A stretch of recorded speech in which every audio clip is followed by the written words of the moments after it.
Que le Seigneur vous bénisse. Rebonjour encore. En attendant que les mamans là viennent.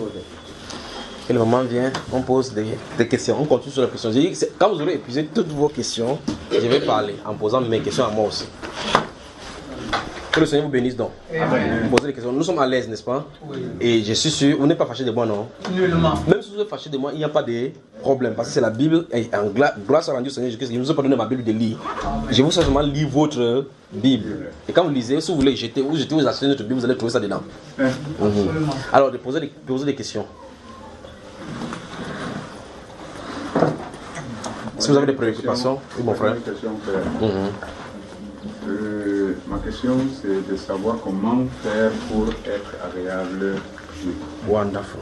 Comment faire pour être agréable à Dieu? Comment faire pour être agréable à Dieu? C'est la question. Toutes ces questions, telles que vous avez ça sur la chaîne YouTube Bamba Iba. Vous tapez sur YouTube Bamba Iba, vous trouvez comment faire pour être agréable à Dieu. C'est répondu là-bas, il y a des enseignements là-bas, consonance là. D'accord, frère? Romains chapitre 12.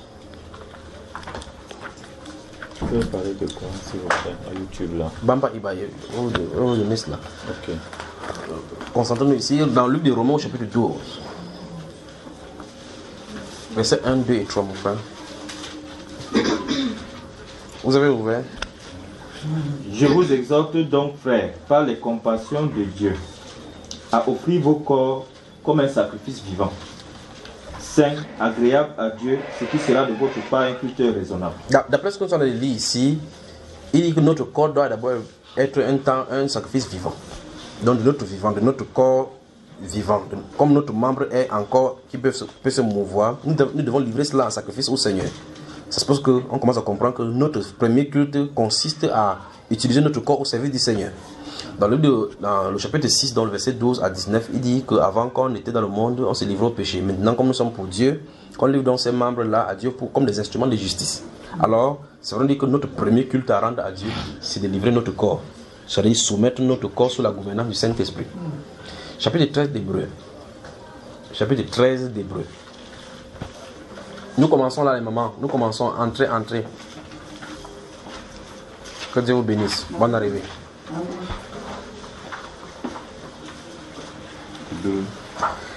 Hébreux chapitre 13. Si tu peux lire. Lis les versets 15 et 16. Verset 15. Hébreux 13, 15 et 16. Par lui, offrons sans cesse à Dieu un sacrifice de louange, c'est-à-dire le fruit de lèvres qui confesse son nom. Et n'oubliez pas la bienfaisance et la libéralité. Car c'est de tels sacrifices que Dieu prend. Oui. Car c'est de sacrifices que Dieu prend. Car c'est à de tels sacrifices que Dieu prend plaisir. Que Dieu prend plaisir. Donc vous voulez plaire au Seigneur. Les recommandations sont de là. Comment lui plaire?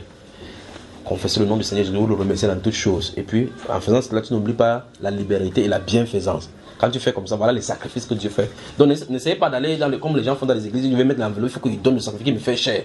Il faut que le pasteur sache que c'est moi qui donne. En faisant ça, c'est que ton Dieu, c'est ton pasteur.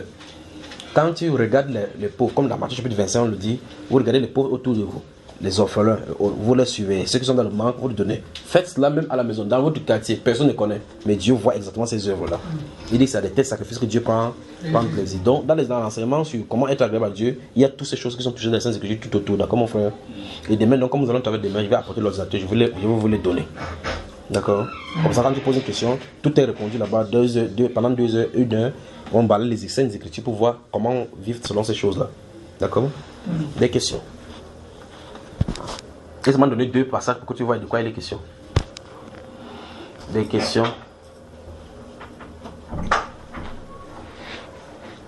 Les questions sont finies. Non, il attend d'abord. Il attend d'abord que les autres épuisent leurs questions. Si vous n'avez pas de questions, moi je vais vous poser la question.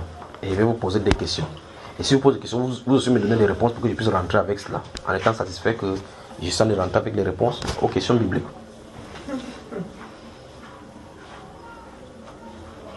S'il n'y a pas de questions, on prend les chapitres, je lis, je vous pose des questions.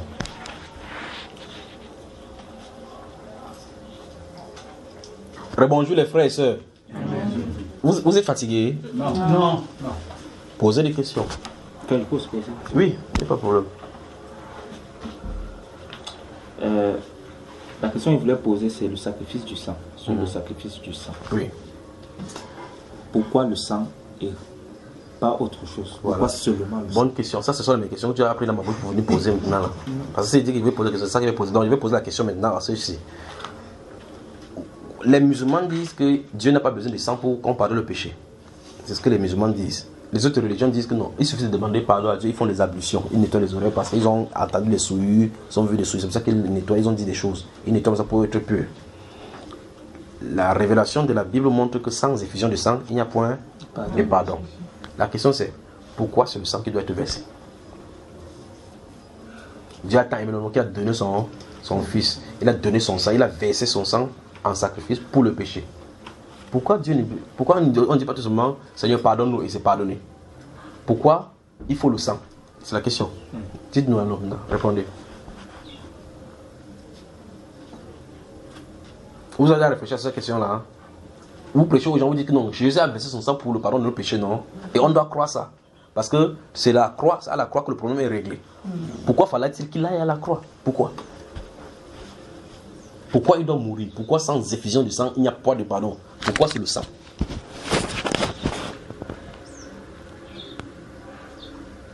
Si Dieu disait que je vous ai pardonné, ça ne devait pas être fait.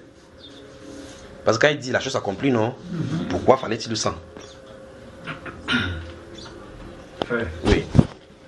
Et la question a été posée hier au frère. Mhm. J'ai posé cette question parce que j'avais suivi l'enseignement et vous avez posé cette question. Donc tu as cherché le raccourci directement? Non. Et j'avais cherché. Mhm. Cherché. Et je ne pouvais pas tirer une conclusion parce que je n'avais pas vraiment une bonne lumière par rapport aux réponses que j'avais trouvées. Mhm. Parce que quand moi je vois à partir de la création de l'homme et la femme, quand Dieu fait l'homme et la femme, il les envoie au jardin et ils vont pécher. Le Seigneur va les recouvrir des peaux de bête. Il a pris les peaux de bête au frère. Comment tu dis seulement qu'il va les recouvrir avec des peaux de bête? Il a fait comment pour avoir la peau de bête? Donc il a tué. Ah, il a tué.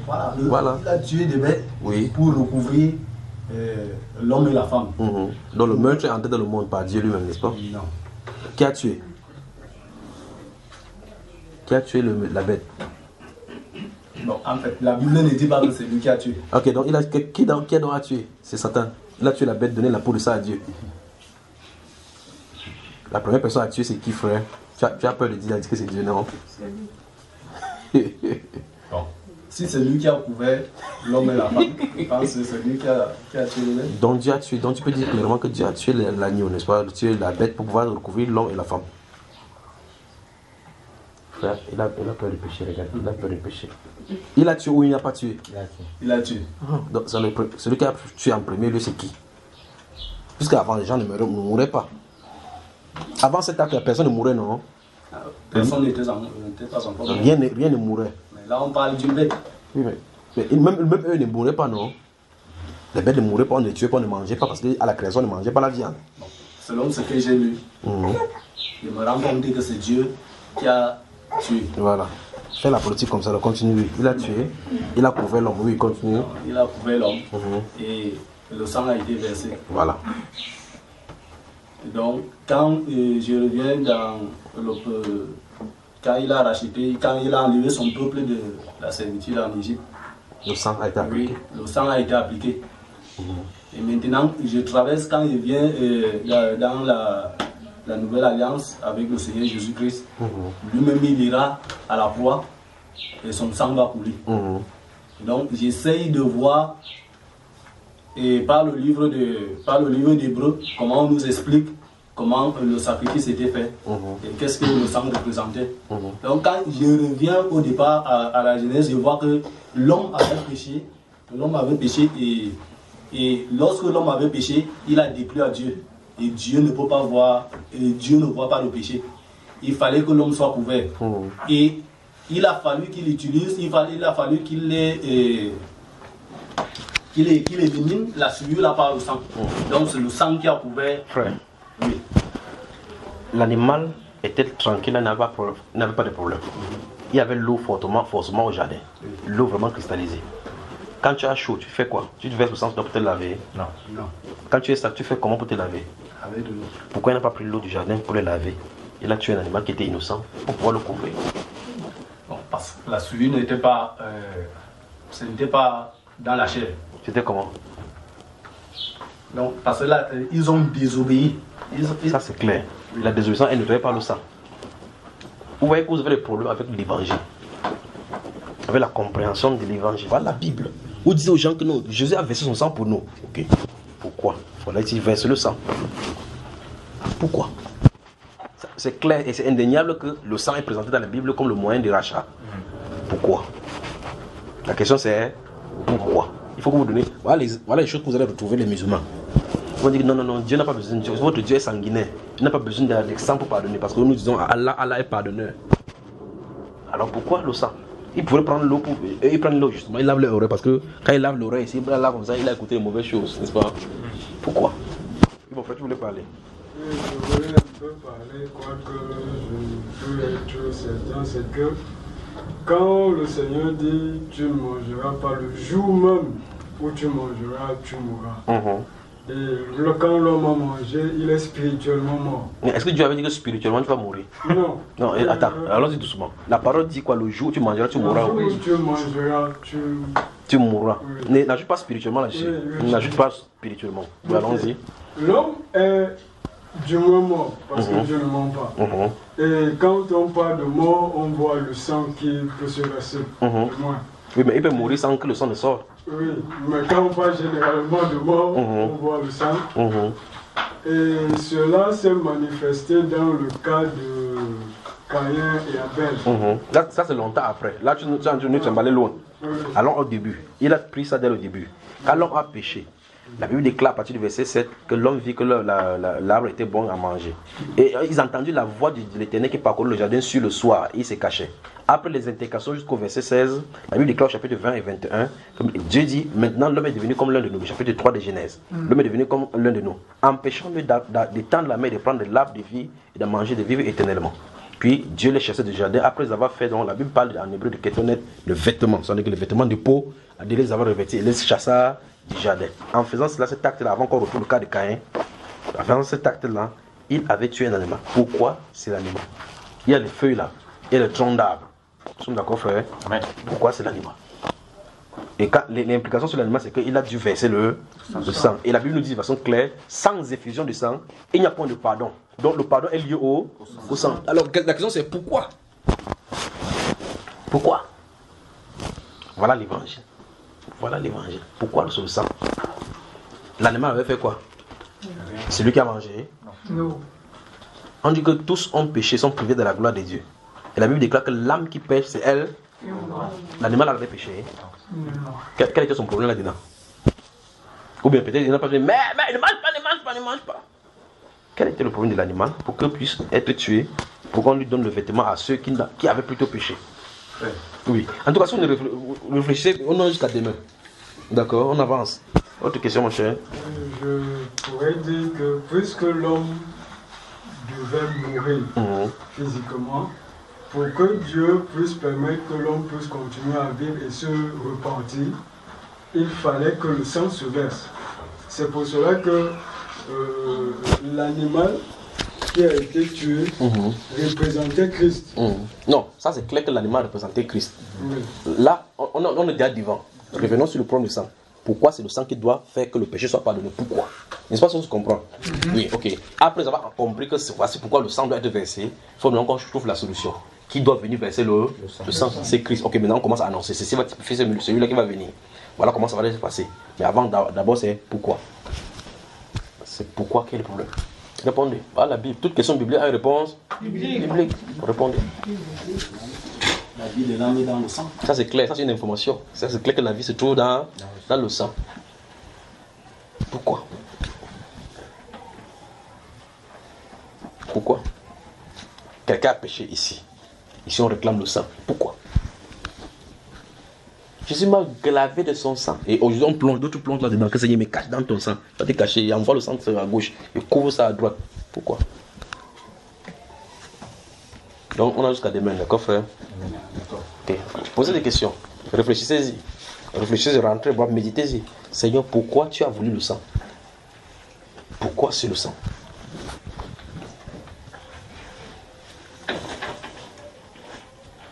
Des questions, frère? Si vous n'avez pas de questions, moi je vous en pose maintenant. Et je ne vais laisser pas vous poser une de mes questions. Si vous n'avez pas de questions, je vous pose. Je pose ou bien je ne pose pas?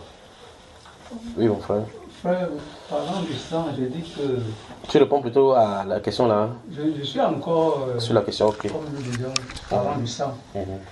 Réellement, le sang, la vie est dans le sang. C'est clair. Et quand nous disons pourquoi le sang, je crois que quand les deux fils... Là, on est devant. Là, on est trop loin devant. On est au niveau de là où l'homme et la femme ont commis le péché. Dieu sacrifie l'animal. C'est le point de départ, c'est ici. Le point de départ n'est pas au niveau du meurtre de Caïn. Le point de départ au niveau de l'animal que Dieu va sacrifier pour le couvrir. Parce que là, il a démontré que le péché pour être couvert, c'est pas le sang. La question c'est pourquoi le sang. À cet instant, on ne fait même pas état d'Abel ni de Caïn. Caïn et Abel vont encore typifier. Abel va typifier encore le Christ innocent qui va mourir puis ressusciter en scène. Là, c'est ça qui continue comme ça. Le point de départ, l'animal est tué. Pourquoi? Vous lisez la Bible, non? Vous prêchez l'évangile aux gens. Quelqu'un vous dit, ok, dis-moi pourquoi Jésus doit mourir. Pourquoi c'est lui qui doit mourir? Et c'est au point où quand Jésus c'était sur la terre, Pierre a dit que non, à Dieu ne plaise. Là, n'arrivera pas. Il dit, mais arrête de moi, Satan. Tes pensées ne sont pas les pensées de Dieu. Donc il fallait à tout prix qu'il passe par là. Pourquoi il devrait mourir? C'est pour ça que ça ne passe pas la tête des religieux et des scientifiques. Dieu a tant aimé le monde qu'il a donné. Comment il doit mourir? Il ne doit mourir pour que quelqu'un vive comment? Pourquoi le sang? Bon, je vais essayer de répondre. Oui. Mais cette question, si vous avez déjà posé. Non, je ne me suis pas encore posé ça, mais j'essaie un peu de vouloir répondre par rapport à ce que je comprends de les commentaires qui viennent à propos. Le sang, pour moi, qui est la vie. Et puisque c'est la vie d'un homme est fait du sang qui est l'âme. Et moi, je me dis que pour racheter l'âme d'un homme qui est le sang, il faut un être semblable pour pouvoir le couvrir. Donc, d'après ce que tu expliques, c'est que Adam était un animal. Non, c'est-à-dire que le sang de l'animal qui a été versé est semblable au sang d'Adam. N'est pas différent du sang d'Adam. Donc, ça veut dire que si tu as le problème du sang, là, on va prendre le sang de l'oiseau, le sang des chiens, on met dans ton sang. Hein? Non. On peut faire une transfusion. Le sang et l'âme. Oui. C'est la même chose. Oui, ça c'est clair que l'âme est souvent typifiée dans le sang. Donc tu dis que le sang, la vie est dans le sang et doit être remplacée par le sang, par la même vie. Doit être remplacé. Oui. On sacrifie une âme pour conserver l'autre. Oui. C'est ce que moi je me dis. Tout comme... Non, c'est l'acte qui se pose. Quand on sacrifie, c'est pour conserver ceci. Jusque-là, c'est ça. Quand on sacrifie l'un, c'est pour que l'autre ait la vie. La question c'est, pourquoi? C'est le malchanceux. C'est le malchanceux. Donc jusqu'ici c'est le malchanceux. Non. L'animal là qui meurt là c'est le malchanceux. Regardez. Dieu a la possibilité de dire, ok, comme tu as commis le péché, tu es pardonné. C'est ça non? Le problème est réglé. Ou bien il dit, je ne connais plus tes péchés. C'est réglé. Prends l'eau. Plonge-toi dans l'eau là comme Nahama a plongé dans l'eau. Il est sorti, il était pur. Et c'est purifié. Il dit, et la chose ça compte. La question c'est pourquoi pour le péché, il insiste sur le sang au point où il sort des règles là-dessus, au point où ça soit parfait en Christ Jésus. Pourquoi? Donc la question c'est pourquoi. Regardez bien la question. Pas comment. Pas voici ce que ça veut dire. La question c'est pourquoi. Je ne sais pas si tu as suivi la question. Là, il y a une relation de cause à effet. Une relation de cause à effet. L'effet du sang est causé par quelque chose. Pourquoi doit-il verser plutôt de sang? Pourtant, pourquoi c'est le sang qui l'exige? Et non les larmes, et non les pleurs, et non les cris. Tu vois ça, frère? Pourquoi? Gardez votre esprit que vous répondiez à ces questions. Gardez l'esprit. Donc allez devant le Seigneur avec cela. Pourquoi? On est ensemble. Ouvrons le Matthieu chapitre 22. Frère, j'avais une question. Oui, ok. Je vais renouveler ma question que je t'ai posée par WhatsApp. Oui. Sur la nouvelle créature. De toute façon, je n'ai pas reçu de questions. Non, c'est ma femme qui a dû lire ça. Donc... Non, ma question était celle-ci. Oui. La Bible dit que nous sommes des nouvelles créatures et que toutes les choses anciennes sont passées. Okay. Et tout à l'heure, et dans tous les autres enseignements que tu fais, c'est que nous devons lire la Bible comme miroir pour notre propre vie. Oui. Si moi, chrétien, aujourd'hui, je me retrouve en train de lire la Bible et que les anciennes choses sont encore, je suis une nouvelle créature où toutes les choses sont passées. Bonne question. Où est-ce que j'en suis? Toute question biblique a une réponse. Et si il va dans la Bible, ne vous fâchez pas. Voilà.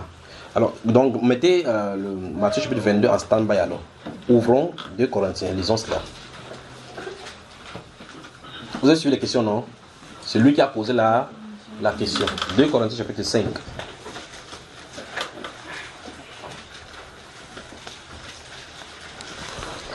Ça me pousse, pendant que vous allez d'avancer, ça me pousse à poser la question. Écoutez bien, comment es-tu devenu chrétien? Ça me pousse à poser la question, comment es-tu devenu chrétien? La question là, posez, réfléchissez-y, comment suis-je devenu chrétien? Posez-vous la question. J'étais catholique, après j'ai compris que c'était Marie, on ne priait pas Marie, je suis allé chez les protestants. J'ai compris que là on ne prêche pas la parole, je suis allé chez les pentecôtistes. Comment es-tu devenu chrétien? Verset 17. C'est juste une question. Hein. Posez-vous la question pendant qu'on a avancé. Allons-y. Si quelqu'un est en Christ, il est une nouvelle créature. Les choses anciennes sont passées. Voici, toutes choses sont devenues nouvelles. On va aller dire ça. S'il y a un verset que les gens connaissent bien dans les Saintes Écritures, c'est celle-ci. Maintenant, après le mot à 2 lettres ci, il y a un mot qui est écrit. Le mot c'est quoi? Quelqu'un. Qui est quelqu'un?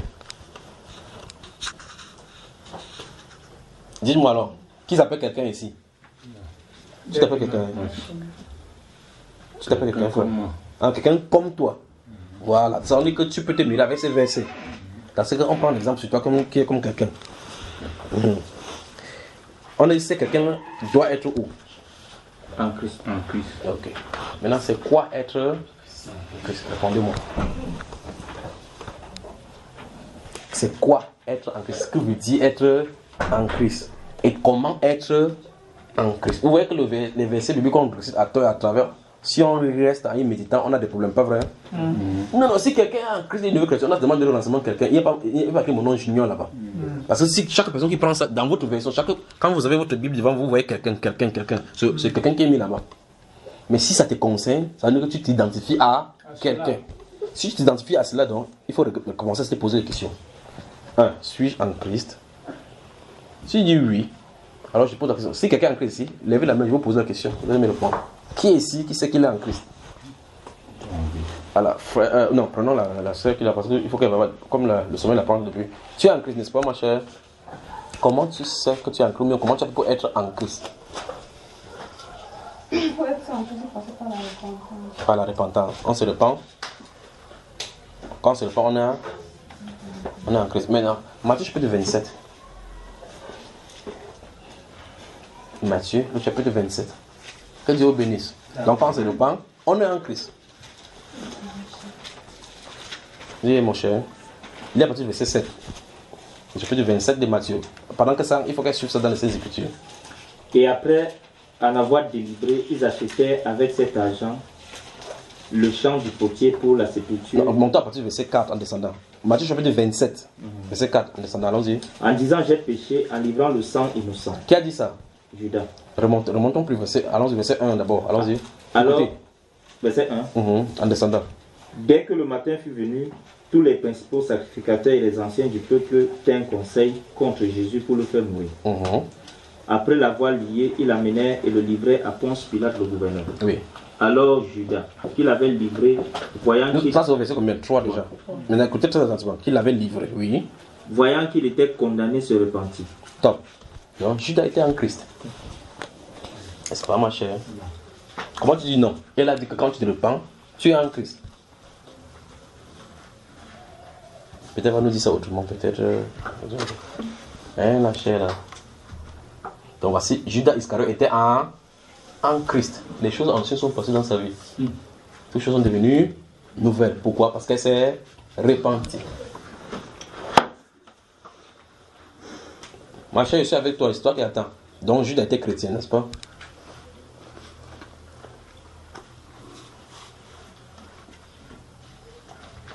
Judas était en Christ, non?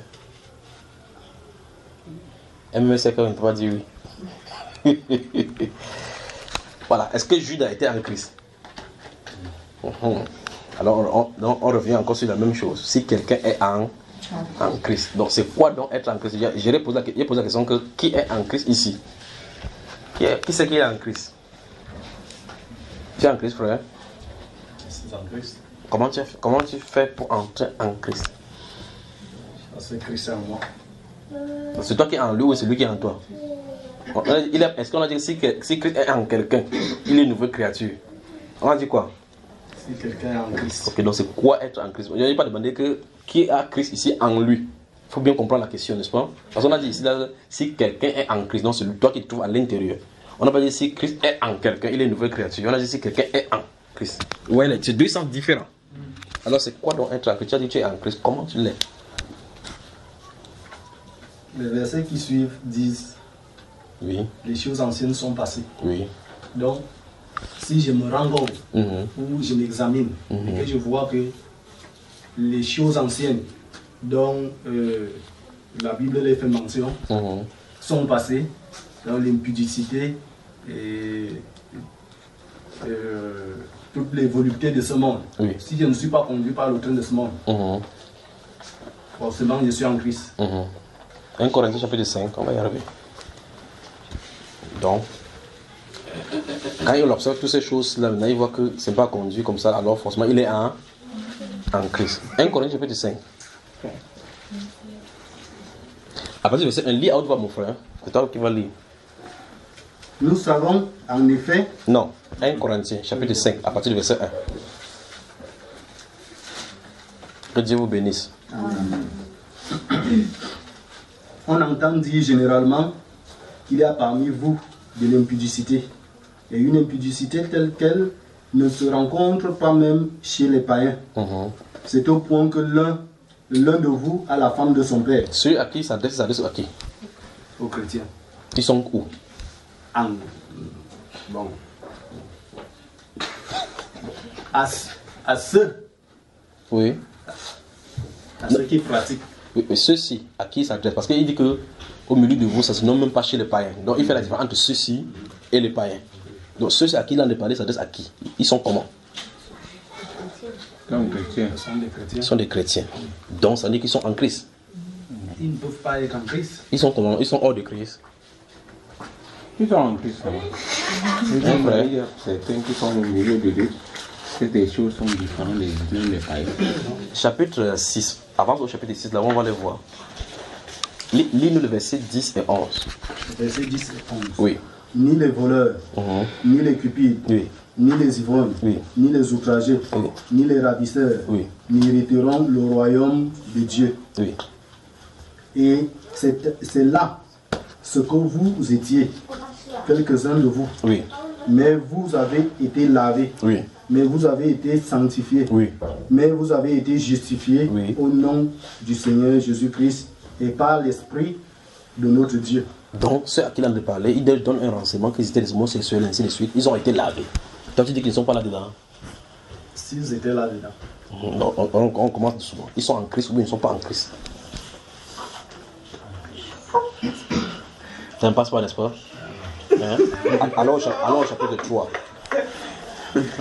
Allons au chapitre 3. Tu y es, frère? Oui. Lis le verset 16. Le verset 16. Ne savez-vous pas que vous êtes le temple de Dieu? Il s'adresse à qui? Ceux à qui il a décrit. Vous êtes le temple de Dieu, oui. Et que l'Esprit de Dieu habite en vous. Il n'a pas dit l'Esprit de Dieu habitera. Il lui donne le renseignement qu'il habite. N'est-ce pas, frère? Amen. Continue. Verset 17. si quelqu'un détruit le temple de Dieu, Dieu le détruira, car le temple de Dieu est saint. Et c'est ce que vous êtes. Donc il démontre l'état. Quand il déclare, ils sont dans cet état de sainteté. Et c'est ce que vous êtes. Il me parle de ce que vous serez. C'est ce que vous étiez. Et c'est ce que vous êtes. N'est-ce pas, frère? Donc, on résume. Quand il a décrit la lettre, ceux qui vont recevoir la lettre ont été nettoyés de leur ancienne vie. Ils ont reçu le Saint-Esprit. Devant Dieu, ils sont saints. N'est-ce pas, frère? Le chapitre 5 dit qu'il y a au milieu d'eux des gens qui vivent dans une impudicité au point où ça ne se nomme même pas chez les païens. Ils sont en Christ, oui ou non? Moi, je me rends compte qu'il y a deux groupes de personnes dans cette histoire. Oui, avance. Oui. Je me rends compte qu'il y a deux groupes de personnes. Oui. Il y a ceux qui sont en Christ et ceux qui ne sont pas en Christ. Oui. Et qui se retrouvent ensemble. Ils se réunissent. Ils s'appellent frères. Non. Ils sont, c'est-à-dire, ils s'appellent frères. Ils s'appellent frères. Mais d'autres n'ont pas laissé, donc d'autres n'ont pas totalement abandonné ces choses-là. D'où ma question. Comment savoir donc que tu es en Christ? C'est lorsque tu as abandonné toutes ces choses. Ok, donc le jour qu'il abandonne comme ça, là, à cet instant, il est en Christ. C'est-à-dire que tu dis, oh, on te dit, tu ne viens pas vivre dans la fréquence. Tu dis, quelqu'un que vous trouvez dehors, il fume, va en boîte de nuit et autres là-bas, et cherche les femmes. Tu dis que normalement, si tu continues, tu vas aller en enfer. Il faut abandonner tout ça. Il abandonne, il rentre chez lui. Il est en Christ. Frère, tu permets un peu que j'essaye de... Oui, explique, donc formalise tout cela. Quelque chose. Oui. Nous sommes là pour partager, non? Colossiens. Où on dit quoi? Là on dit, ne vous affectionnez pas aux choses d'en haut. Chapitre 3. Oui. Allons-y. Lis alors. Colossiens chapitre 3. Si donc vous êtes ressuscités avec Christ, cherchez les choses d'en haut, où Christ est assis à la droite de Dieu. Affectionnez-vous aux choses d'en haut et non celles qui sont en bas sur la terre. Car vous êtes morts et votre vie est cachée en Christ, avec Christ en Dieu. Quand Christ votre vie paraîtra, vous paraîtrez aussi avec lui dans la gloire. Amen. Donc c'est le verset-ci que je voulais un peu... Vous dites quoi par exemple? Donc, ici, lorsque la forme de Christ, ou l'image de Christ, par nos œuvres, ne paraît pas encore à nous, nous ne pouvons pas dire que nous sommes en Christ. Donc, vous êtes dans ce cas, dans cet état, tu es comment? Ouvre Galates chapitre 3. Que Dieu vous bénisse vraiment. Amen. Ouais, qu'on a des problèmes avec la Bible, non? Des problèmes. On entend de... Tu es quoi? Je suis chrétien. Quand tu avances, tu dis que voici les conditions pour être chrétien. La personne dit que non, c'est trop dur. Pourtant, la personne réclamait être chrétien. Posez-vous la question. Qui est-ce que la Bible appelle par un chrétien? Ce mot-là, si ça vous dérange, et ça me dérange beaucoup, gardez-vous l'esprit disciple du Seigneur Jésus. Tu es dans Colossiens chapitre, Galates chapitre 3. Lis à partir du verset 1. À partir du verset 1. Oui. Ô Galates, dépourvu de sens, qui vous a fasciné. Fasciné, ça veut dire quoi? Tromper. Oui, trompé. Tromper. L'autre verset utilise le mot ensorcelé, envoûté. On a fait quoi, frère? Qui vous a fasciné. Oui, on l'a Qui vous a envoûté. envoûté. On les a envoyés dans la sorcellerie. On a employé la sorcellerie contre eux. Continue, frère. Vous, aux yeux de qui Jésus-Christ a été peint comme crucifié, voici seulement ce que je veux apprendre de vous. Est-ce par les œuvres de la loi que vous avez reçu l'Esprit ou par la prédication de la foi? Dans cette phrase-ci, le frère Paul nous informe que ceux qui ont l'Esprit ou ils n'ont pas. Est-ce par les œuvres de la foi que vous avez quoi? Que vous avez reçu l'Esprit. Donc ça dit que il a de poser la question que est-ce que c'est en disant que obéir le sabbat que l'Esprit est venu en vous? Non. Ou bien c'est en prêchant la prédication de la foi, vous avez foi en Jésus et l'Esprit entre. Donc il donne le renseignement que ceux-ci des Galates avaient l'Esprit. Chapitre 4, verset 16, puis le verset 19. Au verset 16. Suis-je devenu votre ennemi en vous disant la vérité? Au verset 19. Mes enfants, pour qui j'éprouve de nouveau les douleurs de l'enfantement jusqu'à ce que Christ soit formé en vous. Jusqu'à ce que Christ soit quoi, frère? Formé en vous. Au chapitre 3, il a donné le renseignement qu'ils avaient quoi? L'esprit. C'est qu'il y a l'esprit alors ils avaient reçu. Oui, on a des problèmes. On a des problèmes. Il appelle mes enfants pour qui j'éprouve encore les douleurs de l'enfantement jusqu'à ce que Christ soit formé en vous. Ils avaient-ils reçu l'esprit, oui ou non? Oui. Oui. Pourquoi on pouvait encore les manipuler par les charmes? Et comment ils doivent faire pour être forts? Et il y a quelqu'un là dehors, faites-la rentrer. Non, Ok. Non, le bébé ne peut pas rentrer. Alors, mes enfants pour qui j'éprouve encore, au point où quand ils prêchaient même, les gens croyaient qu'ils avaient des problèmes contre lui. Au verset 16, il dit que suis-je devenu votre ennemi en vous disant la vérité. Il disait la vérité. Et les gens n'aiment pas la vérité naturellement. Alors quand tu dis ça, ça me fait mal. Tu vois? Mais il est dit que vous avez reçu l'esprit par la prédication de la foi. Mais jusque-là, que Christ soit formé en vous, j'ai encore des difficultés avec vous. Parce que vous ne pouvez pas comprendre. Parce que la preuve en est que les gens venaient parler encore de la circoncision, ils voulaient se circoncire. Ils voulaient rentrer encore dans les sabbats. Pourtant, ils avaient reçu l'esprit. Tu vois? Même chose à Corinthe. À Corinthe, les gens ont l'esprit. Ils parlent en langue. C'est l'une des églises qui était remplie du Saint-Esprit là-bas. Terrible au point où tous les dons étaient donnés. L'apôtre Paul a dit au chapitre 1 qu'ils attendaient seulement de la manifestation du Seigneur Jésus. Donc c'était complet. L'église de Corinthe, c'est l'église la plus complète, mais la plus pécheresse des Saintes Écritures. C'est terrible, pas vrai? Les dons spirituels, c'est là-bas. On a enseigné. Donc, il a passé près de 18 mois, voire 1 an, 6 mois, là-bas à Corinthe pour enseigner au point où Christ a été établi là-bas de façon parfaite. D'abord, quelqu'un sort comme ça, il dit que mon père a 2 femmes. Il est fou. Il prend la deuxième, il prend. Ils sont ensemble. Il dit qu'il y a de l'impudicité parmi eux, tel que ça ne se trouve même pas chez les païens. Pourtant, ils ont reçu l'esprit. Quel est le problème alors? Quel est le problème? Ces personnes, c'est quand tu vas les voir, tu vas dire que est-ce qu'ils ne sont pas en Christ? Donc, l'apôtre Pierre lui-même, quand on parle de Pierre, nous sommes dans Galates chapitre 2. Prends Galates chapitre 2, voir le verset 10 et suivant. Chapitre 2. Voyez le frère la gloire, non? Il rit. Verset 10. Galates chapitre 2, verset 10. Il nous recommandait seulement de nous souvenir des pauvres. De nous souvenir des pauvres. Ce que j'ai bien eu soin de faire. Oui. Mais lorsque Céphas vint à Antioche. Qui est Céphas? Pierre. Pierre. Continuons. Lorsque Céphas vint à Antioche, je lui résistais en face. Il lui résistait en face. C'est Paul qui parle comme ça, un apôtre. Il résistait en face. En face de qui? De Pierre. Paul a marché avec Jésus. Non. Pierre a marché avec Jésus. Jésus a remis le capitanat de l'équipe à qui? Pierre. Mais Paul dit, je l'ai résisté en face. Il dit parce que je lui résistais en face parce qu'il était irrépréhensible. Répréhensible. En effet, il va se justifier. Il va expliquer dans quel cas il était répréhensible. Allons-y. En effet, avant l'arrivée de quelques personnes envoyées par Jacques, il mangeait avec les païens. Et quand elles furent venues, il s'esquiva et se tint à l'écart. Stop. La Bible appelle ce genre de comportement quoi? L'hypocrisie. L'hypocrisie. L'hypocrisie est-elle un péché, oui ou non? Oui. Ok, je vous pose la question. Pierre est-il en Christ? Il est en Christ. Hein, frère? Il est en Christ. Alors, je pose la question.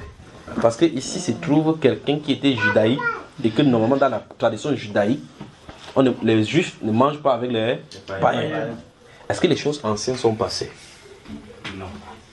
Donc, d'après ce que nous venons de lire dans 2 Corinthiens chapitre 5, Pierre ne se retrouverait pas en Christ. Puisque d'après ce que nous avons lu là-bas, les choses anciennes sont passées. Toutes choses sont devenues. Mais là se trouve quelqu'un qui se dit être en Christ, mais qui est encore l'hypocrisie. Et on a signifié l'hypocrisie. On n'a pas son nom l'hypocrisie. On a spécifié ce qu'il fait qu'il se nomme hypocrisie. Le comportement anti-païen qu'il avait se retrouve collé encore en lui. Et par définition, vous dites, si quelqu'un est en Christ, il est une nouvelle créature. Les choses anciennes sont passées, toutes choses sont devenues nouvelles. Donc il mangerait normalement avec les païens, sans envergure, sans s'enquérir de quoi que ce soit. Mais là, il s'esquive. Frère, oui. Autant pour moi.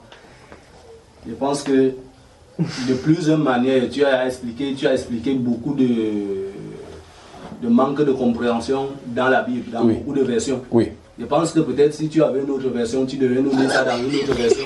Et comprendre si c'est vraiment la même chose. Non, c'est la même chose. Partout, donc, tu lis la version Thomson, la version catholique, la version de l'épée, la version de l'esprit, tout ça dit la même chose, c'est l'hypocrisie. En tout cas, continue la lecture, c'est ce que Paul dit. Parce qu'il a dit qu'il a résisté en face. Continue. Et c'était à l'écart, par crainte des circoncis. Les circoncis sont les juifs. Avec lui, les autres juifs usèrent aussi de dissimulation. Vous entendez ça? Dissimulation. Oh, la dissimulation est un péché. Et donc, il a nommé dissimulation là-bas, puis il va nommer aussi l'hypocrisie. Continuons. En sorte que Barnabas même fut entraîné par leur hypocrisie. Donc, dissimulation, hypocrisie. Pas vrai, frère? Donc, ici se trouve dans les deux péchés que les apôtres ont commis dès le départ de l'église. 14 ans quand il est monté à Jérusalem. Je pose la question. Tous ceux-là, et Barnabas, avec qui était apôtre, n'étaient-ils pas en Christ? C'était en Christ. Les choses anciennes étaient passées pour eux? Non. C'est pour ça qu'il faut qu'on comprendre 2 Corinthiens 16, 17. Parce que d'après ce que tu as dit que si tu observes dans ta vie que tu ne forniques plus, qui t'a dit que demain tu n'as pas forniqué? Et si demain tu forniques, tu dis, hey, je crois que les anciennes choses sont passées. Toutes choses ne sont pas devenues vraiment nouvelles. Tu vois le problème, n'est-ce pas? Mais là, cette pièce-ci, quand on va le réprimander, il va se corriger, il ne doit plus jamais faire cela. Tu as vu la différence maintenant? Non. 1 Jean chapitre 2, verset 1 et 2, il dit, nous avons, mes petits enfants, je vous écris ces choses afin que vous ne péchiez point. Mais si quelqu'un a péché, nous avons un avocat auprès du Père, Jésus-Christ le juste. Il est lui-même une victime expiatoire pour nos péchés, non seulement pour les nôtres, mais c'est pour ceux du monde entier. Donc il y a une différence entre le péché du chrétien et le péché des mondains. Il y a une différence entre la façon de faire parce que, comme on a vu dans le cas de 1 Corinthiens chapitre 5, lorsque le message est venu pour les corriger, ils sont corrigés automatiquement. Vous voyez, l'enfant du Seigneur, s'il a l'Esprit de Dieu en lui, lorsqu'il témoigne, lorsque la vérité le rencontre, il est astreint à se soumettre rapidement. Pourtant, celui qui est charnel va résister à cette vérité. C'est pas ça que je comprends. Donc, ce n'est pas le fait que tu n'as pas mesuré le fait, ta quantité d'être en Christ, si tu es en Christ, oui ou non, sur le fait que tu ne commets pas encore le péché. Parce que tu ne sais pas ce qui va arriver demain. Parce que la Bible déclare que celui qui est debout prenne garde de tomber. Quand tu es debout, tu crois que tu es en Christ, tu crois que je suis fort, et puis tu tombes dans le péché, tu dis, ah, donc je n'étais pas en Christ. C'est pas ça. Vous devez savoir que vous êtes en Christ, aussi sûr que possible. D'accord? Maintenant, 1 Corinthiens chapitre 12. Donc, vous voyez que si on prend la base, qu'on est en Christ, qu'on se repent, c'est que je dois être en Christ. N'est-ce pas, frère? Si vous prenez la base sur laquelle, en disant que non, les œuvres sont bonnes, c'est que le monsieur de Luc, chapitre 17, verset 4 à suivant, qui était à le temple, il jeûne 2 fois par jour, il donne mes dîmes. Là-bas, c'est que lui, il est en Christ. Parce que là-bas, les œuvres, il ne fait pas les anciennes œuvres. Il fait de nouveaux œuvres. Il est bon, il jeûne, il prie, ceci. Mais Jésus-Christ dit qu'il est sorti là-bas, il a plutôt porté encore le péché. 1 Corinthiens, chapitre 12, verset 13. 1 Corinthiens chapitre 12, verset 13. Oui. Nous avons tous en effet été baptisés dans un seul esprit pour former un seul corps, soit juif, soit grec, soit esclave, soit libre. Et nous avons tous été abreuvés d'un seul esprit. Voilà, c'est bon. Maintenant, 1 Jean chapitre 4. 1 Jean. Quand vous allez ouvrir 1 Jean chapitre 4, je vais vous donner un autre passage, vous allez lire d'abord. Et puis je vais vous montrer. Un enfant du Seigneur qui est comme ça, qui vient de recevoir l'Esprit de Dieu, même s'il n'a pas la compréhension de la Bible, de n'importe quoi, il fait des fautes de n'importe comment. Tôt ou tard, cet esprit va grandir en lui dans les enseignements et il sera dans le parfait appel tel que Dieu l'a appelé. Si quelqu'un est grand d'état et qu'il a 47 ans dans la foi, ce n'est pas l'Esprit de Dieu, il ne sait absolument rien. C'est la chair. Vous voyez la différence, n'est-ce pas? C'est pour ça que les gens des Galates pouvaient se réformer. Mes enfants pour qui je pouvais encore le donner jusqu'à ce qu'ils soient formés en vous. C'est ce qu'il dit dans Ephésiens 4. Il a donné les uns comme apôtres pour le perfectionnement des saints en vue de l'œuvre de leur ministère. Parce que le but c'est de leur enseigner à un moment donné. Automatiquement le Saint-Esprit commence à manifester en eux parce qu'ils sont prêts pour le ministère. Vous comprenez, n'est-ce pas? Maintenant, ouvrons maintenant Jean chapitre 15. Il dit qu'ouvrez en parallèle. Donc ne fermez pas ce que je vous ai demandé d'ouvrir parce que ça va se retrouver là-bas. 1 Jean chapitre 4. Que Dieu vous bénisse. Amen. Que Dieu vous bénisse. Votre quartier, on appelle ça, c'est déjà pour moi ici. Ou bien? Oui, c'est déjà pour moi. Déjà pour moi ici. Hein. Voilà. C'est chez Mila Rodio, on m'a dit que vous vendez les terrains ici partout. Quel est le problème de terrain? Quand dit que vous êtes ambassadeur itinérant. Jean chapitre 15. Verset 7 dit quoi, frère? Si vous demeurez en moi et que mes paroles demeurent en vous, demandez ce que vous voudrez et cela vous sera accordé. Vous voyez que dans cette chose, il y a 3 volets. Si vous demeurez en moi, mes paroles demeurent en vous. cette âme-là, vous pouvez demander n'importe quoi, ça vous est accordé, n'est-ce pas? Si vous demeurez en moi, donc vous en Christ, Christ en vous. C'est-à-dire si vous êtes un. Parce que dans Jean chapitre 17, il a dit qu'afin qu'il soit un comme toi et moi, nous sommes un. Maintenant, c'est quoi demeurer en Christ? Vous voyez qu'on va retrouver ça dans 2 Corinthiens 5. Si quelqu'un est en Christ, parce que si tu es en Christ, tu y demeures. La question c'est comment savoir si que nous demeurons en lui. Pas vrai frère? Comment donc savoir que je demeure en lui? Ça ne veut pas dire que tu demeures que lorsque tu restes comme ça, tu lis trop la parole. Parce qu'il y a des gens qui lisent la Bible comme ça, ils ouvrent la Bible, sa pensée plutôt en Anglo-Médouka. Quelqu'un de lit comme ça, il a de parler, il cherche seulement là où il va chercher les versets qui parlent de l'argent pour frapper les gens. On se comprend, n'est-ce pas? Quelqu'un lit comme ça, il est en train de lire les versets pour aller contredire quelqu'un d'autre. Donc, ouais, vous pouvez lire la Bible en étant hors de la Bible. Alors, si celui qui demeure en moi et en qui je demeure porte des fruits, c'est ce qu'il a dit dans notre verset. Ici, il dit si vous demeurez en moi, Et dans Jean chapitre 15, il va parler de l'exemple des cèpes, le serment qui ne peut pas produire s'il ne demeure pas accroché au cèpe. Regardez les cèpes, c'est les petites branches qui sont poussées sur le cèpe. Vous coupez ou déposez là-bas, ça va sécher. Donc il faut te coller là-bas pour que la vie qui sort, la sève qui coule là-bas, coule à l'intérieur et lui donne les possibilités, les potentialités de fonctionner et de produire des fruits. Donc on ne peut pas fonctionner en marge de Christ et voulant produire les œuvres de Christ. Maintenant, ça veut dire qu'il faut d'abord coller à Christ. Remarquez que les serments, en tout cas, prenez, si les serments sont compliqués, regardez, voilà un prunier que je vois à côté de vous. Les branches de la prune là, à un moment donné, les prunes vont sortir dans la saison des prunes, ça va sortir, ça va être rouge, puis il va devenir noir. Mais quand les prunes vont sortir, les prunes sortent pas sur l'arbre, mais sur les branches. Mais les branches, elles, sont attachées sur l'arbre. L'arbre, elle est fondée dans la terre. Donc les racines puisent les substances, les minéraux, et par le canal à l'intérieur, ce que vous pouvez appeler veine pour nous, donne maintenant des potentialités aux branches des produits. Et maintenant, si vous coupez une branche là-bas, quand vous coupez ou déposez, les feuilles vertes vont continuer à être vertes jusqu'à un certain temps, par rapport au reste des fèves. C'est déjà les chrétiens qui ont coupé, qu'on a coupé, il dit Alléluia, Amen, Alléluia, Amen, autre. Il va tourner, mais il va sécher. Mais celui qui reste connecté, greffé, totalement attaché au cèpe, c'est-à-dire à l'arbre principal, continuera toujours à puiser du sel minéraux. Vous me suivez, n'est-ce pas? Alors ici il dit, si vous demeurez en moi, gardez-vous à l'esprit comme la branche qui est restée attachée à l'arbre. Cet arbre-là va toujours lui accorder de sa substance pour que ça produise des fruits. Parce que le but, c'est, dans Jean chapitre 15, verset 16, il dit, ce n'est pas vous qui m'avez choisi, c'est moi qui vous ai choisi et qui vous ai établi afin que vous alliez et que vous portiez des fruits et que votre fruit demeure. Donc le but que les branches soient là, c'est pour produire des fruits. 1 Jean 4, verset 13. Alors, si vous demeurez en moi et que mes paroles demeurent en vous, demandez ce que vous voulez. Nous sommes là au niveau de demeurer en moi et que je demeure en vous. Maintenant, verset 13. Verset 13. Oui, écoutez bien, écoutez, ici c'est une information.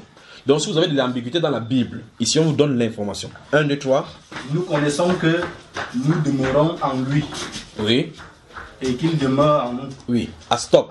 Nous voyons vraiment les deux volets qu'on a lu dans le chapitre 15 ici.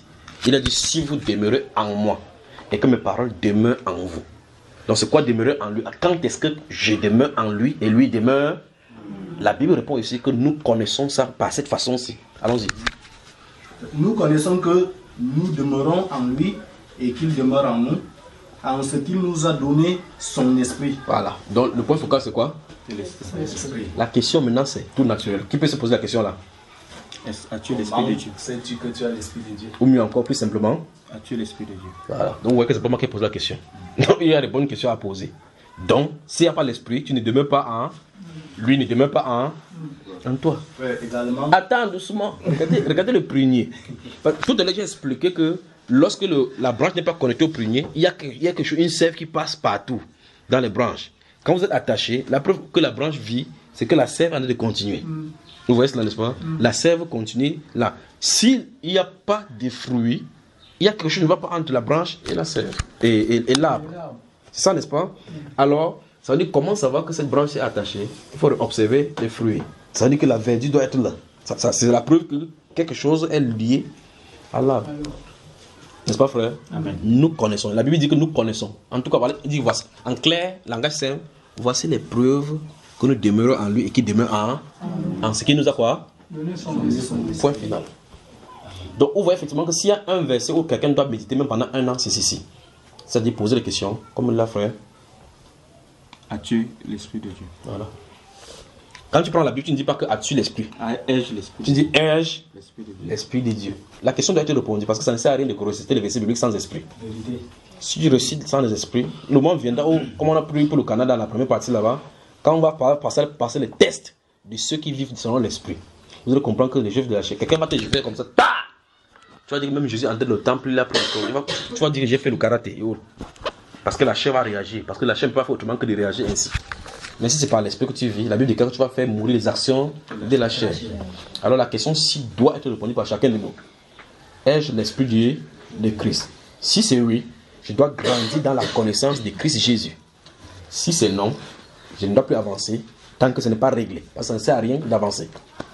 N'est-ce pas, on est bien compris. Réveille la soeur qui est en train de dormir là. Tu as bien suivi ça, n'est-ce pas? Pensez qu'elle a suivi. Donc la bonne question doit être posée. Ça ne sert à rien. Oh, Christ ne viendra pas en disant que non, vous avez quand même prié. Tu as beaucoup gêné sur la terre. C'est pas cela. La Bible déclare qu'il vient chercher ce qui lui appartient. Il vient chercher ce qui a son esprit. Et l'esprit qu'il nous donne, c'est la corne.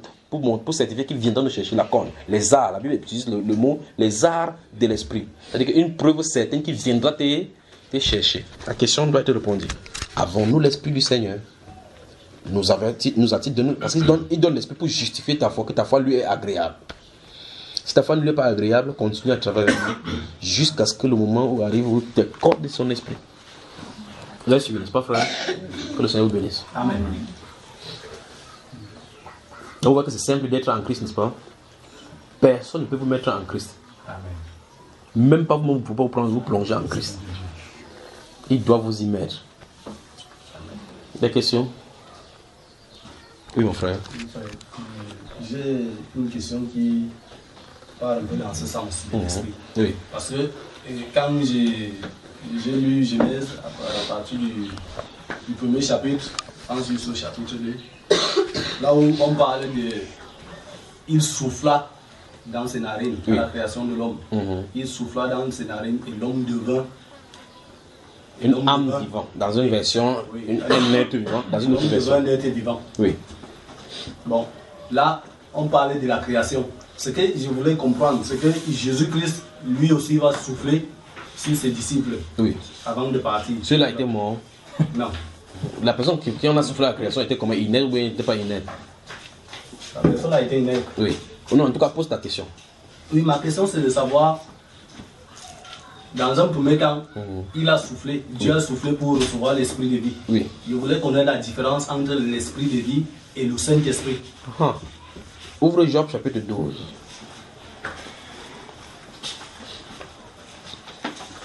Job.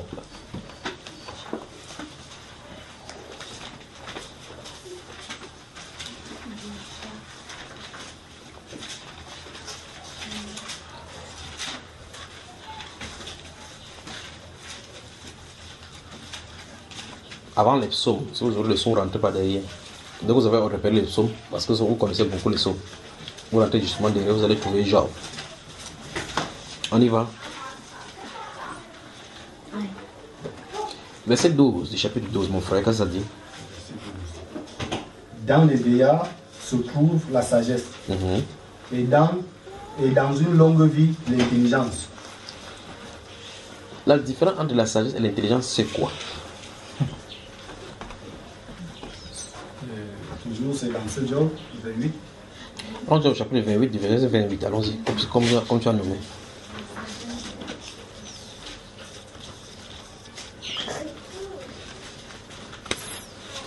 Que le Seigneur vous bénisse, vous bénisse, vous bénisse, vous bénisse, encore vous bénisse. Amen. Allons-y, frère, verset 28. Puis, il dit à l'homme, voici la crainte du Seigneur, c'est la sagesse. S'éloigner du mal, c'est l'intelligence. Oui, réponds-nous à la question.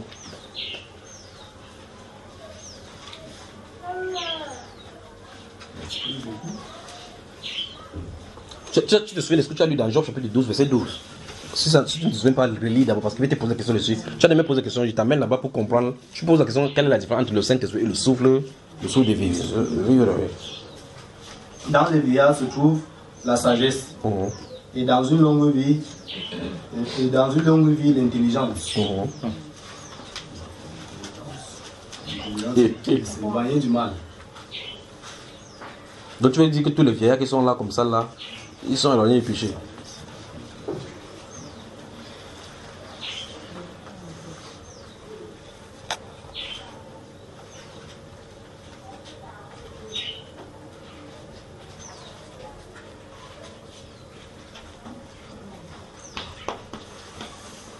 Tu as vu ça, frère? Relis encore le verset 28 maintenant. Puis il dit à l'homme, voici la crainte du Seigneur, c'est la sagesse. S'éloigner du mal, c'est l'intelligence. Oui. Ok. Donc, la sagesse a son domaine. L'intelligence a son domaine. Mais ça se trouve dans l'homme. N'est-ce pas, frère? Et dans le livre de Job 12, rentrons là-bas. Oui. Lis le verset 10 en descendant maintenant, cette fois-ci. 10. Il tient dans sa main l'âme de tout ce qui vit. Oui. Le souffle de toute chair d'homme. Le souffle de tout. Quand il parle de souffle de toute chair d'homme, il parle de quoi? La respiration. Tout ce qui vit. Non, il parle, quand il dit il tient le souffle de toute chair d'homme. Quand il parle le souffle de. Là, c'est quoi? C'est toi qui as posé la question. La différence entre le souffle de vie et l'esprit, le Saint-Esprit. Le souffle, c'est l'esprit de vie. Le souffle, c'est l'esprit de vie. C'est le Saint-Esprit alors.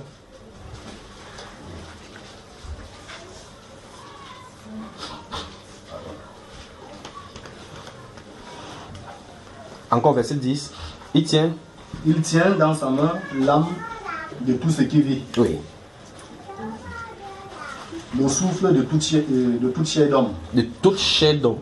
Ça veut dire qu'il tient dans sa main le souffle de toute chair d'homme, n'est-ce pas? Alors, le souffle ici, c'est quoi?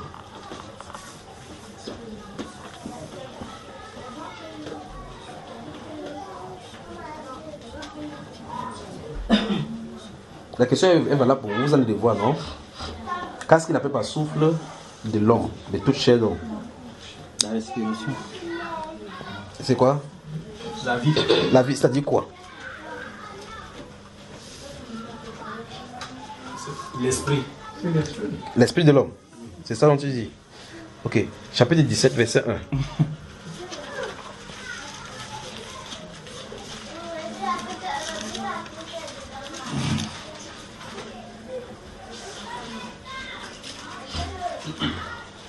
Je lis. Mon souffle se perd. C'est-à-dire son esprit se perd quoi? Tu as dit que le souffle était quoi, frère? L'esprit. Donc celui-ci est en train de dire par exemple que son esprit est en train de se perdre quoi? On peut dire l'esprit de vie. Ok. Chapitre 20, verset 3.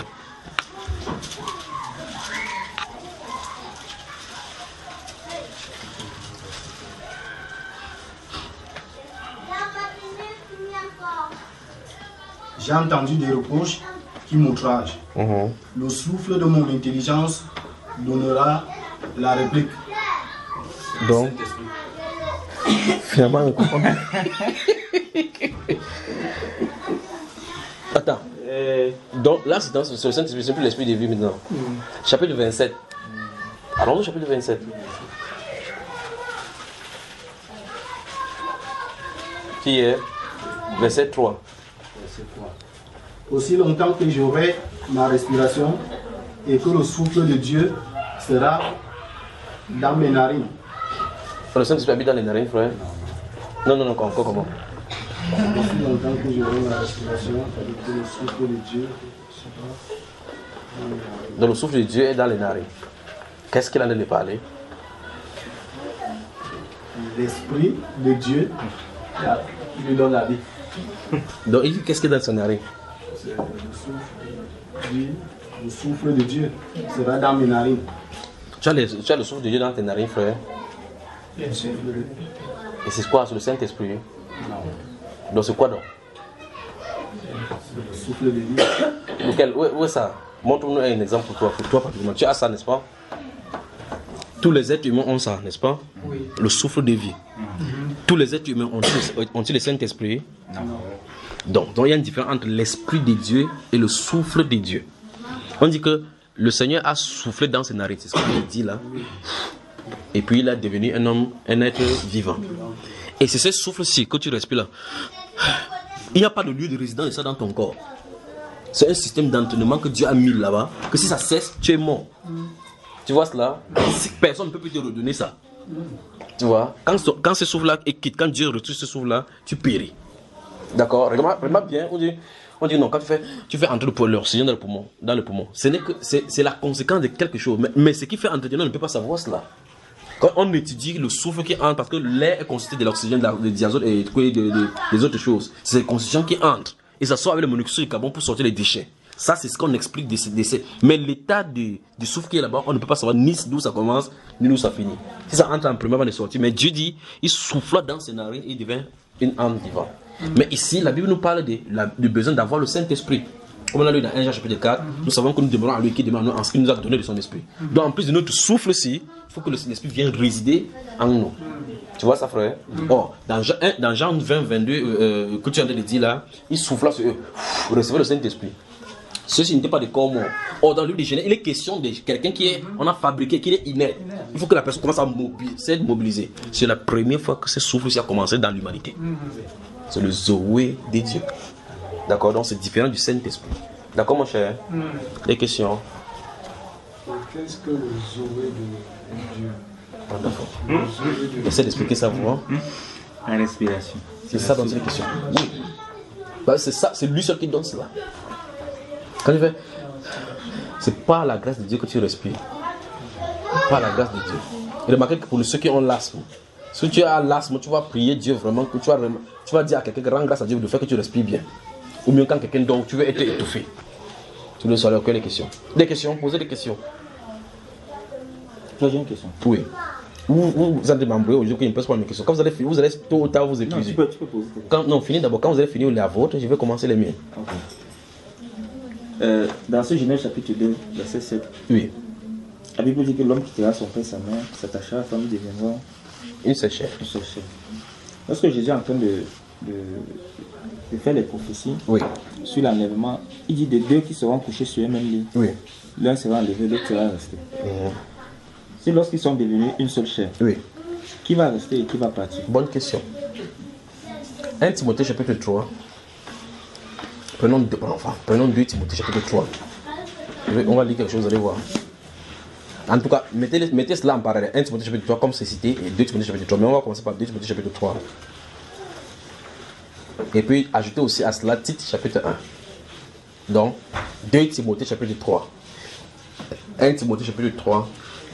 Tite chapitre 1. Nous allons prendre dans Tite à partir du verset 1, verset 5 jusqu'au verset 12.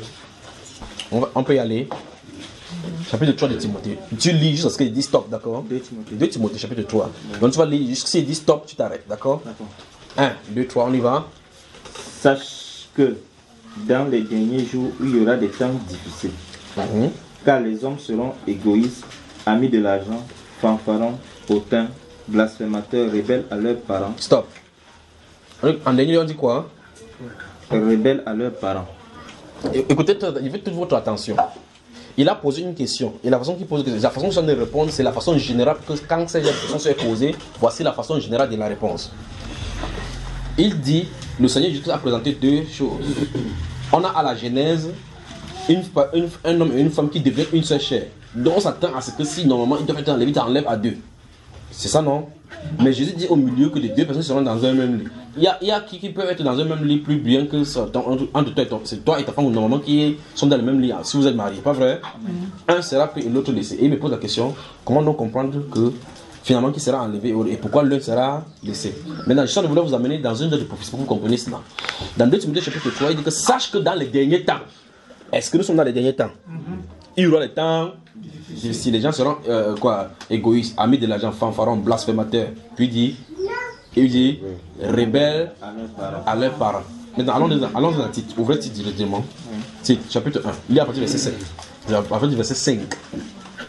Je t'ai laissé en Crète afin que tu mettes en ordre ce qui est à régler. Et que, selon mes instructions, tu établisses des anciens dans chaque ville. Si s'y trouvent quelques hommes irréprochables, maris d'une seule femme, ayant des enfants fidèles qui ne soient ni accusés de débauche ni rebelles. Stop. On dit que les enfants des anciens ne doivent pas être comment?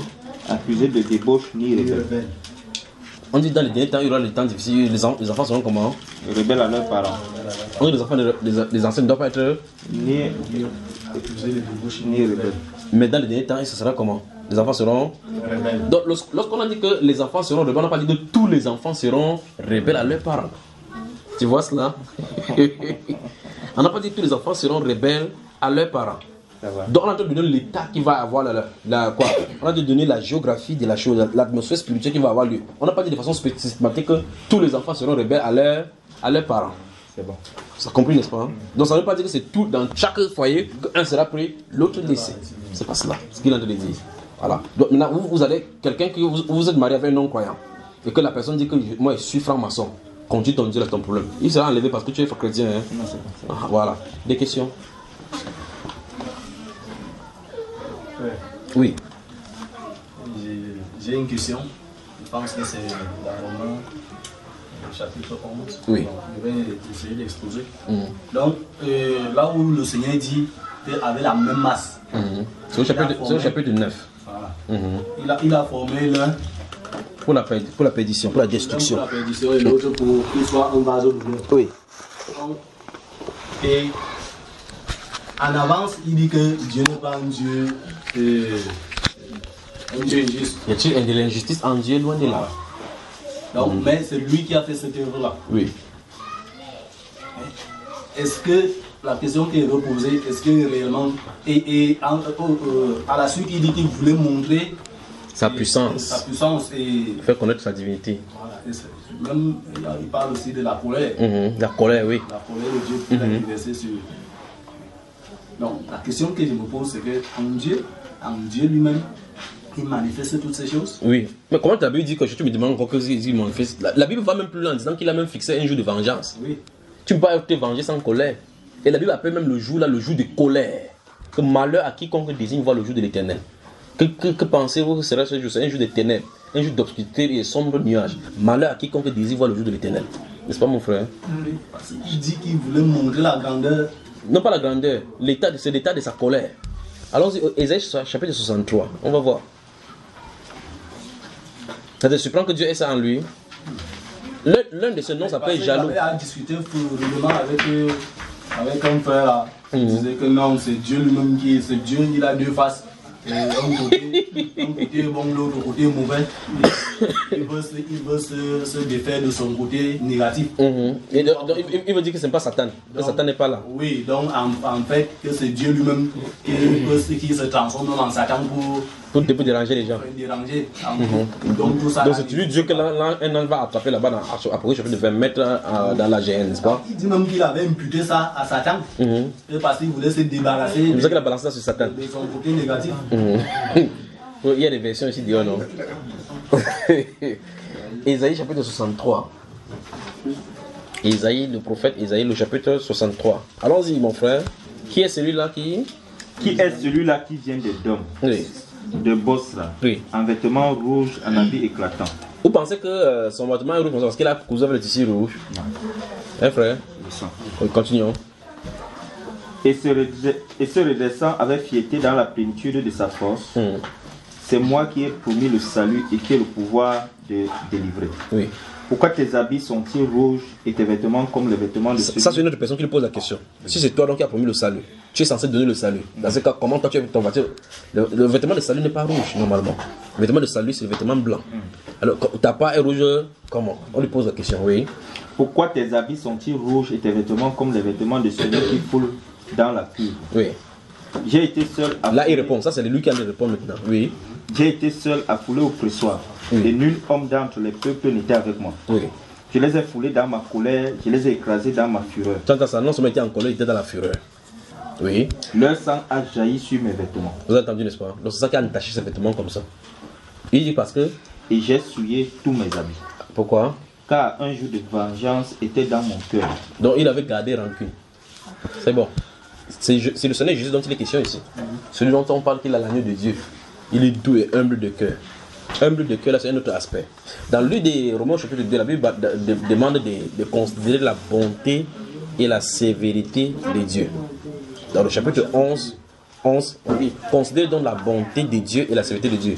Bonté pour vous qui avez et pour sévérité de Dieu pour eux qui ont chuté. Parlant d'Israël, parce qu'il a fait chuter. Dans le verset 31, étant donné la Bible déclare que Dieu a renfermé tous les gens dans la désobéissance afin de faire miséricorde à qui il veut.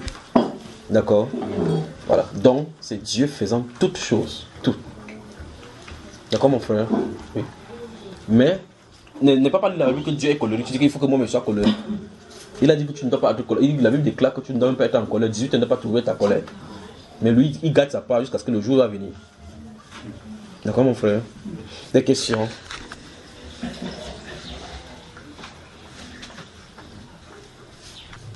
Posez les questions.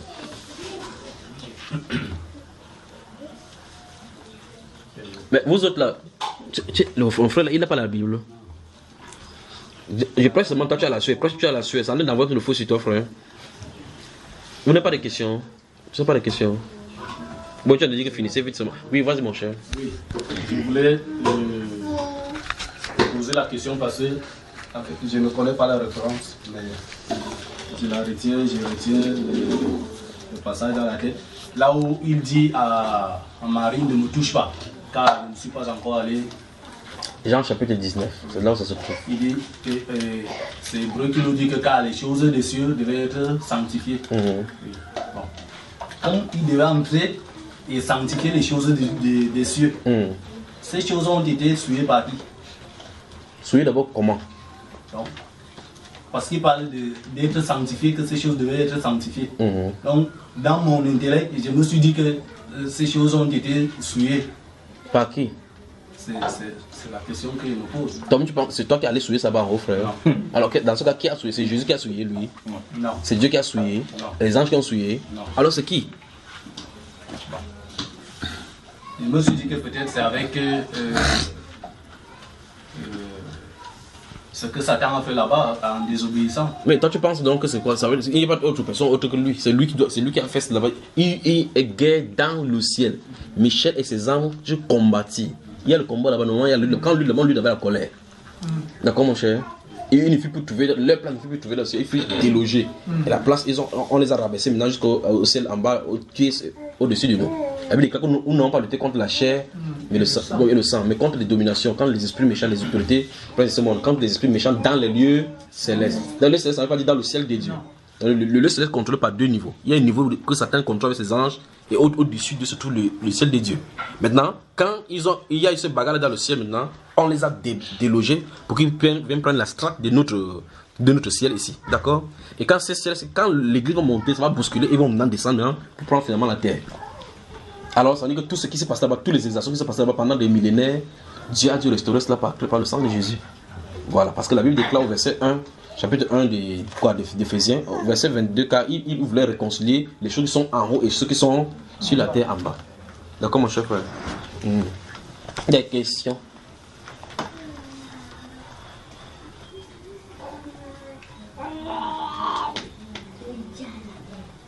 Tu as des questions? Oui, posez des questions, enfin. Là, le baptême, là. Le baptême pour le baptême, c'est dans Matthieu 28, à partir du dernier verset là. Parce qu'il y a discuté un peu, le frère me dit que c'est au nom de Jésus. Il demandait pour la question, mais au nom du Père et du Saint-Esprit, ce n'est pas ça, ou bien c'est ça que je voulais poser ma question pour mieux comprendre. Ok, donc dans ce Matthieu chapitre 28, le verset 19, le Seigneur Jésus dit: allez et faites de toutes les nations les disciples, les baptisant au nom du Père, du Fils et du Saint-Esprit, et enseignez à recevoir tout ce que je vous ai prescrit. Et voici, je suis avec vous tous les jours jusqu'à la fin du monde. Oui. Donc, ma question c'est que le frère de la gloire dit que c'est au nom de. Il dit que c'est au nom, on partit au nom de Jésus. Et toi tu dis que c'est au nom de. Au nom du Père et Saint-Esprit, tu n'es pas dans le. C'est pas dans le vrai. C'est ça que vous me posez. Ouvrez dans Matthieu. Là. Comprends. Bien, bonne question. Toute question biblique a une réponse biblique. Regardez-vous, chaque fois que vous avez une question et que vous vous posez une question concernant Dieu, la réponse se trouve dans la Bible. Même si vous ne trouvez pas encore, même si ce n'est pas encore cela, vous devez trouver. Ou est-ce que celle-là, on ne pourra pas trouver Matthieu, c'est continue comme ça. Voilà. Chapitre 28. On y va. Verset 19 là. Il faut que tu lis et tu gardes le verset là devant vous. Et puis je vais vous expliquer quelque chose. Matthieu 28 à partir du verset 19. Oui. Il est allé, faites de toutes les nations les disciples, les baptiser au nom du Père. Les baptisants. Donc ça veut dire qu'on fait les disciples en baptisant. Père, du Saint-Esprit, du Fils et du Saint-Esprit. Oui. Et enseignez-les à observer tout ce que je vous ai prescrit. Tout ce que je vous ai prescrit. Et voici, je suis avec vous tous les jours jusqu'à la fin du monde. Donc, d'après ce qu'on voit dans ces versets, on ne reçoit pas l'enseignement avant d'être baptisé. On est baptisé, puis on reçoit l'enseignement. C'est ça, n'est-ce pas, frère? Donc, l'ordre chrétien, c'est on se baptise, puis on enseigne les gens qui ont été baptisés. On enseigne les gens, on n'enseigne pas les gens en vue de leur baptême. Ça, c'est les catholiques qui ont amené le catéchisme, ce qu'ils appellent le catéchisme. Ce n'est pas biblique. On vous fait faire suivre d'abord le cours. On a appelé maintenant au milieu catholique, il y a le cours de baptême. Il n'y a pas le cours de baptême. On vous prêche, vous croyez, oui, on doit vous plonger. On ne vous demande même pas que vous compreniez ce que vous avez. Vous n'avez rien à comprendre. C'est ce que la Bible déclare. Quand il est chez Corneille, il a prêché. Pendant qu'il prêchait, le Saint-Esprit est descendu. Il ordonna qu'il fût baptisé. Corneille n'a pas dit que baptême c'est quoi. Pierre dit non, c'est l'engagement d'une bonne conscience. Attends d'abord, on vous explique. Non. On le suit, fut baptisé. Le geôlier, quand il l'a amené dans la nuit, on lavé la plaie de l'apôtre Pierre. Il dit qu'est-ce qu'on doit faire pour être sauvé? Il dit si tu crois, tu seras sauvé. Tu seras sauvé toi et toute ta famille. Cette même nuit, il se leva et fut baptisé. On n'a pas dit que nous voici au cours de baptême, il faut que tu fasses 3 ans. Tu as d'abord la licence en baptême qu'on te baptise. C'est la sorcellerie. D'accord, frère? C'est ça, il voulait aussi rien compris là-bas. Non, mais là, je vais toucher sur le nom. Il voulait aussi comprendre bien que, bon, moi que je suis baptisé au nom du Père Saint-Esprit là, il veut me rebaptiser encore au nom de Jésus. On arrive, ne t'inquiète pas, toute question biblique a une réponse biblique. Donc, maintenant, j'ai là expliqué le fait qu'on ne doit pas recevoir des enseignements sans être baptisé. Parce que l'ordre, c'est on est baptisé, puis on reçoit les enseignements. Dans Actes chapitre 2, il a dit repentez-vous et que chacun de vous soit baptisé au nom du Seigneur Jésus pour le pardon de vos péchés et vous recevrez le don du Saint-Esprit. Quand on dit ceux qui acceptaient sa parole furent baptisés. Et en ce jour-là, le nombre de disciples augmentant d'environ 3000. On dit ils persévèrent dans l'enseignement des apôtres. Vous avez l'ordre, n'est-ce pas? Ils sont baptisés maintenant, on peut les enseigner. C'est l'ordre là-bas. Maintenant, on va aller maintenant doucement. Dans le verset 11 de ce chapitre 28, si vous remarquez très attentivement, à partir du verset 11 jusqu'au verset 16, pendant que vous avez la Bible devant vous, pendant qu'il parle, vous allez observer ce qui est écrit là-bas. La Bible déclare que les 11 arrivèrent sur la montagne que Jésus leur avait désigné le lieu de rendez-vous. Donc il y a 11 personnes qui s'y trouvent à cette montagne-là. Et étant venus se présenter devant eux, on dit quelques-uns eurent des doutes. Et puis voilà, maintenant leur rassurer maintenant que tout pouvoir m'a été donné dans le ciel sur la terre. Il dit allez. Donc c'est Jésus qui envoie, n'est-ce pas? Il dit allez baptiser au nom du Père, du Fils et du Saint-Esprit. Je commence encore. Il y a 11 personnes qui se trouvent là-bas. Pierre, Jean, Jacques et tous les autres, Barthélemy et Horace. Ils sont là. À l'exception de Judas Iscariote qui l'avait livré, qui s'était tué, comme on a vu au chapitre 27, qu'il remboursa l'argent, il allait se pendre. Donc il n'était pas au rendez-vous parce qu'il manquait au rendez-vous. Là, Christ leur donne l'ordre d'aller baptiser, faire les disciples en baptisant, puis leur enseigner, après le baptême, leur enseigner à observer, à vivre d'après le commandement. Ils sont 11. 10 jours après, c'est ça non? 10 jours, va passer ce moment-ci, et le moment où le Saint-Esprit va descendre de l'église. Donc, le verset 6 et Actes chapitre 2 est séparé de 10 jours. 10 jours après, lorsque le Saint-Esprit descend sur l'église, Pierre commence à prêcher. La Bible déclare au verset 37, lorsqu'il a entendu ce discours, il eut le cœur vivement touché. Et il dit à Pierre et aux autres apôtres, que ferons-nous? Pierre, qu'est-ce que Pierre dit? Chapitre 2, Actes des apôtres. Lisons ce que Pierre dit. Je vais baptiser au nom de Jésus. C'est ce qu'il a dit. Bon, il faut qu'on vérifie vraiment ça. Il faut qu'on vérifie dans ta Bible que c'est vraiment ça. Il faut que toi-même tu lises. Actes des apôtres, c'est en Hollande. Actes des apôtres, chapitre 2. Ah, André nous a donné le raccourci ici, chapitre 2. Lisons à partir du verset 37 à l'homme maintenant. Verset 37 jusqu'au verset 40. Verset 37. Tu y es, mon cher? Voilà. Donc, toi tu surveilles, d'accord? Allons-y. Après, à haute voix, comme ça, ceux qui sont dehors puissent écouter.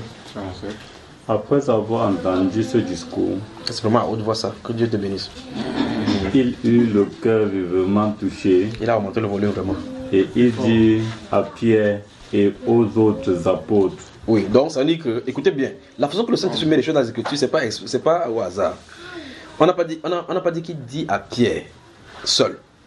Parce que depuis le chapitre 2, quand le Saint-Esprit est descendu, c'est Pierre qui s'est levé pour prendre la parole. Quand il a pris la parole, les autres n'ont pas dit que Pierre, tu n'as pas le droit de parler seul. Chacun connaissait sa place. Quand il a parlé, les gens ont posé la question au milieu de la foule. Et en la Bible déclare, il dit à Pierre et aux autres apôtres. C'est très important, les deux mots aussi. Parce qu'en réalité, au chapitre 28, c'est 11 personnes qui se trouvent au lieu de rendez-vous à qui Jésus donne l'instruction.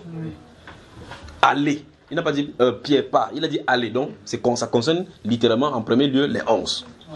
Allez et faites de toutes les nations les disciples, les baptisant au nom du Père. Donc, ça veut dire que l'ordre est donné à chaque personne de façon individuelle dans ce groupe de 11. Ici, après avoir entendu le discours que Pierre a prêché, il dit le cœur vivement touché, dit à Pierre et aux autres apôtres. Donc forcément, la question est posée à Pierre et aux autres, n'est-ce pas? Regardons la réaction. Hommes frères, que ferons-nous? Oui. Pierre leur dit, repentez-vous et que chacun de vous soit baptisé au nom de Jésus-Christ pour le pardon de vos péchés. Stop. Donc vous remarquez très attentivement que quelque chose est arrivé pour le pardon de vos péchés. Vous devez garder à l'esprit que ce que les apôtres doivent enseigner aux gens, c'est ce que Jésus-Christ leur a ordonné. Gardez toujours ceci à l'esprit. Enseignez-leur à observer. Il n'a pas dit observer votre pensée. Enseignez-leur à observer tout ce que j'ai vous est prescrit. Donc le baptême, c'est l'ordre du Seigneur. Et si c'est l'ordre du Seigneur, il ne peut pas enseigner quoi que ce soit d'autre que le Seigneur n'a pas dit. Maintenant, la plus grave, c'est qu'ils disent cela à 11 personnes. Et ici, cette personne-ci semble dire autre chose que le Seigneur n'a pas dit, dis-je plutôt. Aucun des apôtres n'a dit, hey Pierre, tu as fait l'erreur. Le Seigneur n'avait pas dit que c'est au nom de Jésus. N'est-ce pas, frère? Tous se sont tus.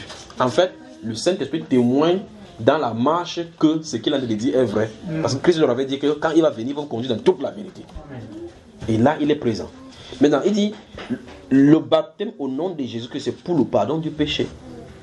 Le baptême au nom de Jésus, c'est pour le pardon du péché, pour la certification que vous avez la rédemption, les péchés sont pardonnés en son nom.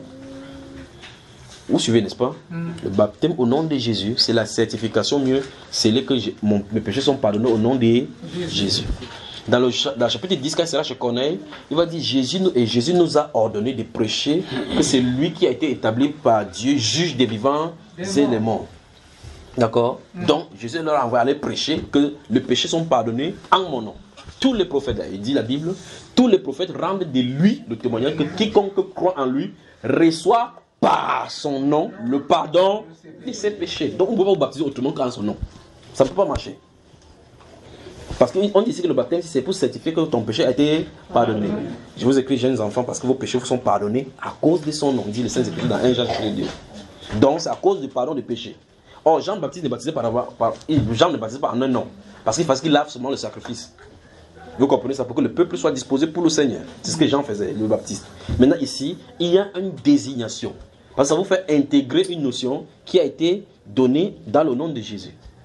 Maintenant, il dit repentez-vous et que chacun de vous soit baptisé au nom de Jésus pour le pardon. Baptisé au nom de Jésus pour. Où est-ce n'est-ce pas? Baptisé au nom de. Gardez bien l'esprit, c'est profond ici. Baptisé au nom de Jésus pour le pardon de vos péchés. Pourquoi se baptiser en Jésus? Réponse? Pour le pardon de vos péchés. Quelle est l'implication si vous ne baptisez en Jésus? Mais mes péchés ne sont pas pardonnés. C'est grave. Je vous écris, jeunes enfants, afin que vous sachiez que vos péchés vous sont pardonnés à cause de son nom. Dans les cieux, sur la terre, il n'y a aucun autre nom qui est donné par les hommes par lequel on doit être sauvé. Bon, maintenant, revenons dans notre Matthieu chapitre 28 dedans. Baptisé au nom de Jésus pour. Et remarquez que dans Actes chapitre 19, vous allez remarquer que l'apôtre Paul baptisait de la même façon que les autres apôtres faisaient. Pourtant, il n'était pas parmi les 11. Il n'était pas présent quand on donnait l'instruction. Mais quand il voulait baptiser de la même façon. Et là, ça commence à poser problème. Or, il ne s'est pas réuni avec les apôtres pour dire que vous vous baptisez comment? Il dit au nom de Jésus, ok, moi aussi je baptise comme ça.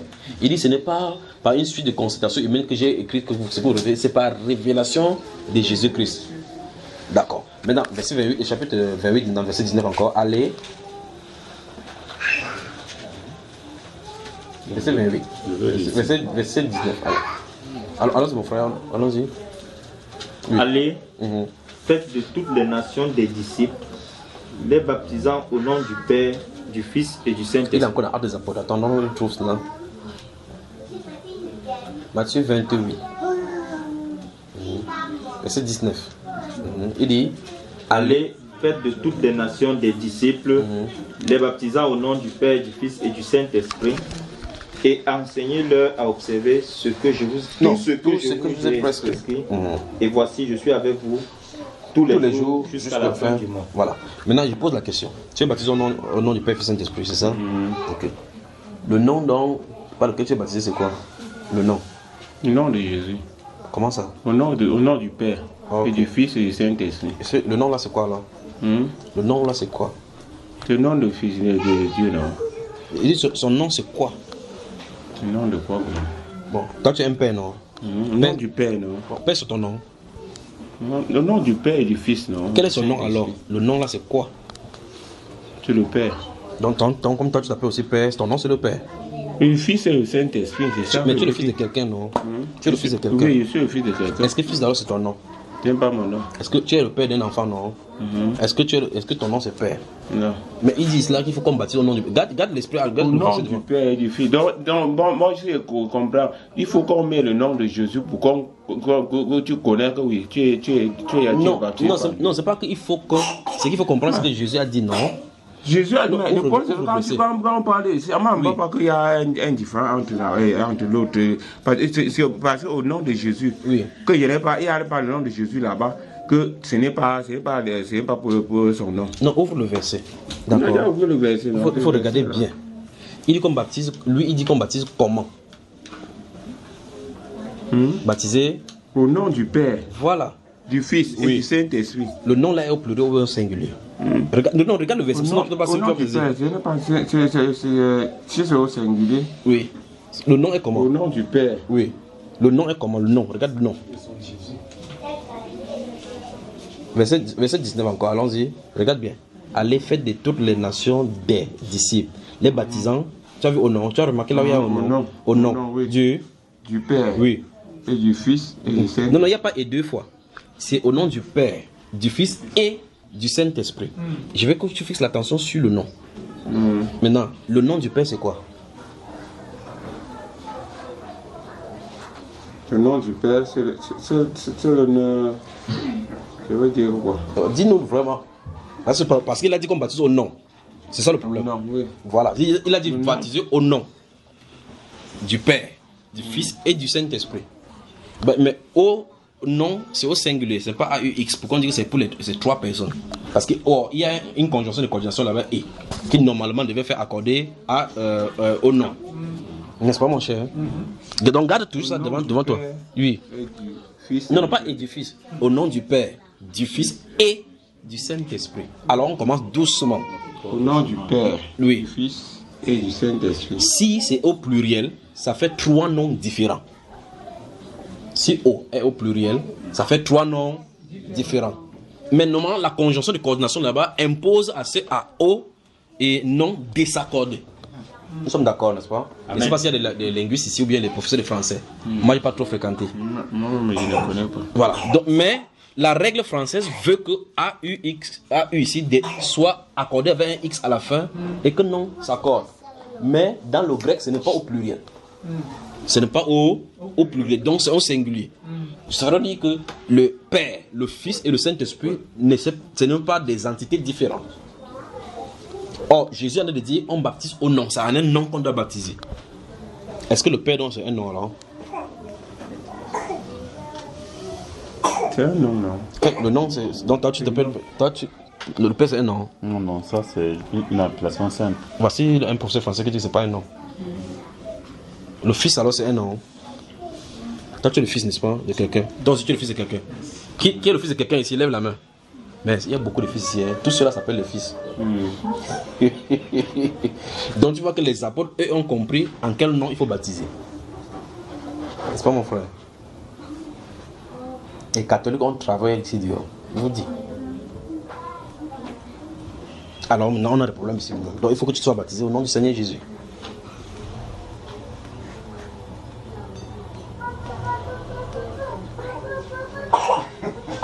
Donc tu vois que en réalité tu n'es pas encore, d'après la Bible, tu n'as pas encore été baptisé. Tu me baptiser encore.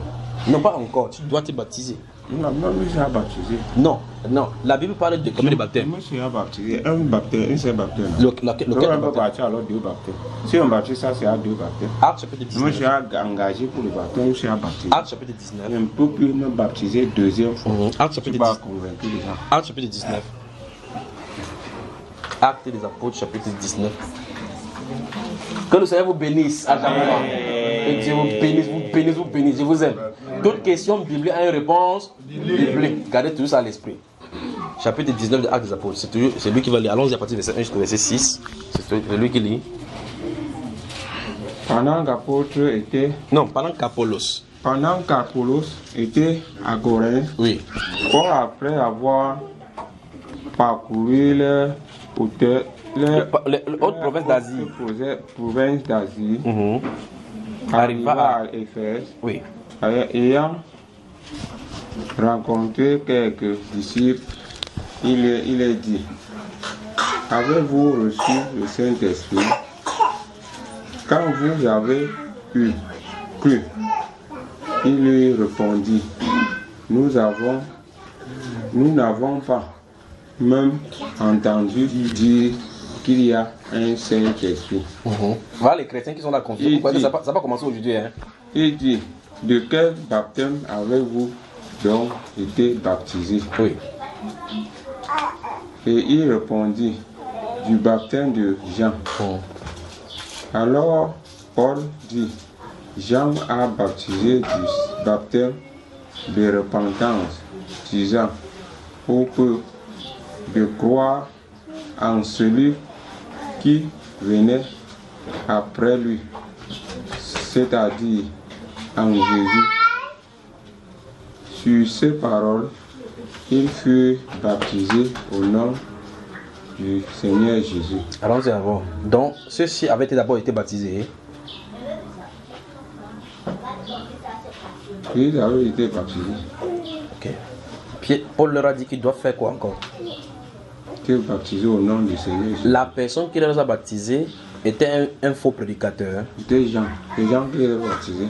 Donc, s'il y avait quelqu'un en qui vous pouvez avoir votre baptême et être sûr que vous entrez au ciel, c'est Jean, le précurseur de Jésus-Christ, qui dit: voici l'agneau de Dieu qui enlève le péché. Mais Paul a dit que son baptême est terminé. Vous devez vous baptiser. Il pouvait se targuer en disant: c'est un prophète qui m'a baptisé. Qu'est-ce que tu en dis maintenant?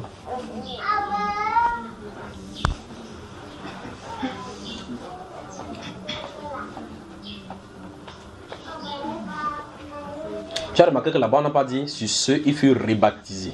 Parce qu'il n'y a pas de rebaptême dans la Bible. Il n'y a pas de rebaptême. Voilà, la Bible dit que sur ceux il fut quoi? Baptisé. Donc tu ne dois plus te rebaptiser. Tant le seul baptême de la Bible, c'est le seul baptême dont la Bible parle au nom de Jésus. Il n'y a qu'une seule foi. Quel genre de foi? Les satanistes ont foi pour pouvoir faire ce qui va marcher. Le prédicateur, le magicien, avant que tu fasses quelque chose, il a foi que ça va marcher. Quand vous allez chez le marabout dit que si tu n'as pas foi, ça ne peut pas marcher. Le marabout. Or, la foi dont on cherche là-bas, ce n'est pas la foi de la Bible. On dit il n'y a qu'une seule foi. Un seul Dieu. Vous voyez, n'est-ce pas? Un seul Seigneur. Un seul baptême. Vous dites, c'est une seule foi. Laquelle de foi? C'est la foi biblique. Si ce n'est pas la foi biblique, ce n'est pas la foi dont la Bible est en train de parler. Vous dites, il y a un seul Dieu. Lequel Dieu? Si ce n'est pas le Dieu d'Israël, ce n'est pas le vrai Dieu dont on est en train de parler. Parce qu'il y en a plusieurs dieux dans le monde. Mais pour nous, il n'y en a qu'un seul. Si tu me dis que non, moi je crois en Dieu que je crois, il dit donne ses caractéristiques. Si donne ses caractéristiques, il ne trouve pas ça ici, c'est que ce n'est pas le même Dieu dont nous parlons. Donc tu peux dire que non, nous sommes tous le même Dieu. Si le musulman commence à dire que son Dieu, lui, n'a pas de fils, il n'engendre pas, il ne peut pas engendrer. Vous comprenez que ce n'est pas le même Dieu qu'on sert. Parce que notre Dieu, lui, il engendre. Il a des fils. Pas vrai? Ah, donc ça dit que ce n'est pas le même Dieu. Et donc maintenant, tu te trouves là-bas, tu dis qu'il y a une seule foi. Un seul Seigneur. Un seul baptême. Lequel des baptêmes? Parce qu'il y a des gens qui se baptisent pour le mort. C'est la Bible qui le dit. Les gens se baptisent pour le mort. Il y a le baptême de Jean-Baptiste. Baptême par immersion. Baptême à Moïse. Lequel des baptêmes donc as-tu reçu? L'apôtre Paul, quand il a posé la question par rapport à l'esprit, il a compris que le problème venait au niveau du baptême. Il dit, mais de quel baptême avez-vous été baptisé? Il dit, baptême de Jean. Normalement, il devait dire que non, Jean était un authentique serviteur de Dieu. Il les laisse tranquille. Sur ce, il fut baptisé. Et le coup d'eau est loin d'ici.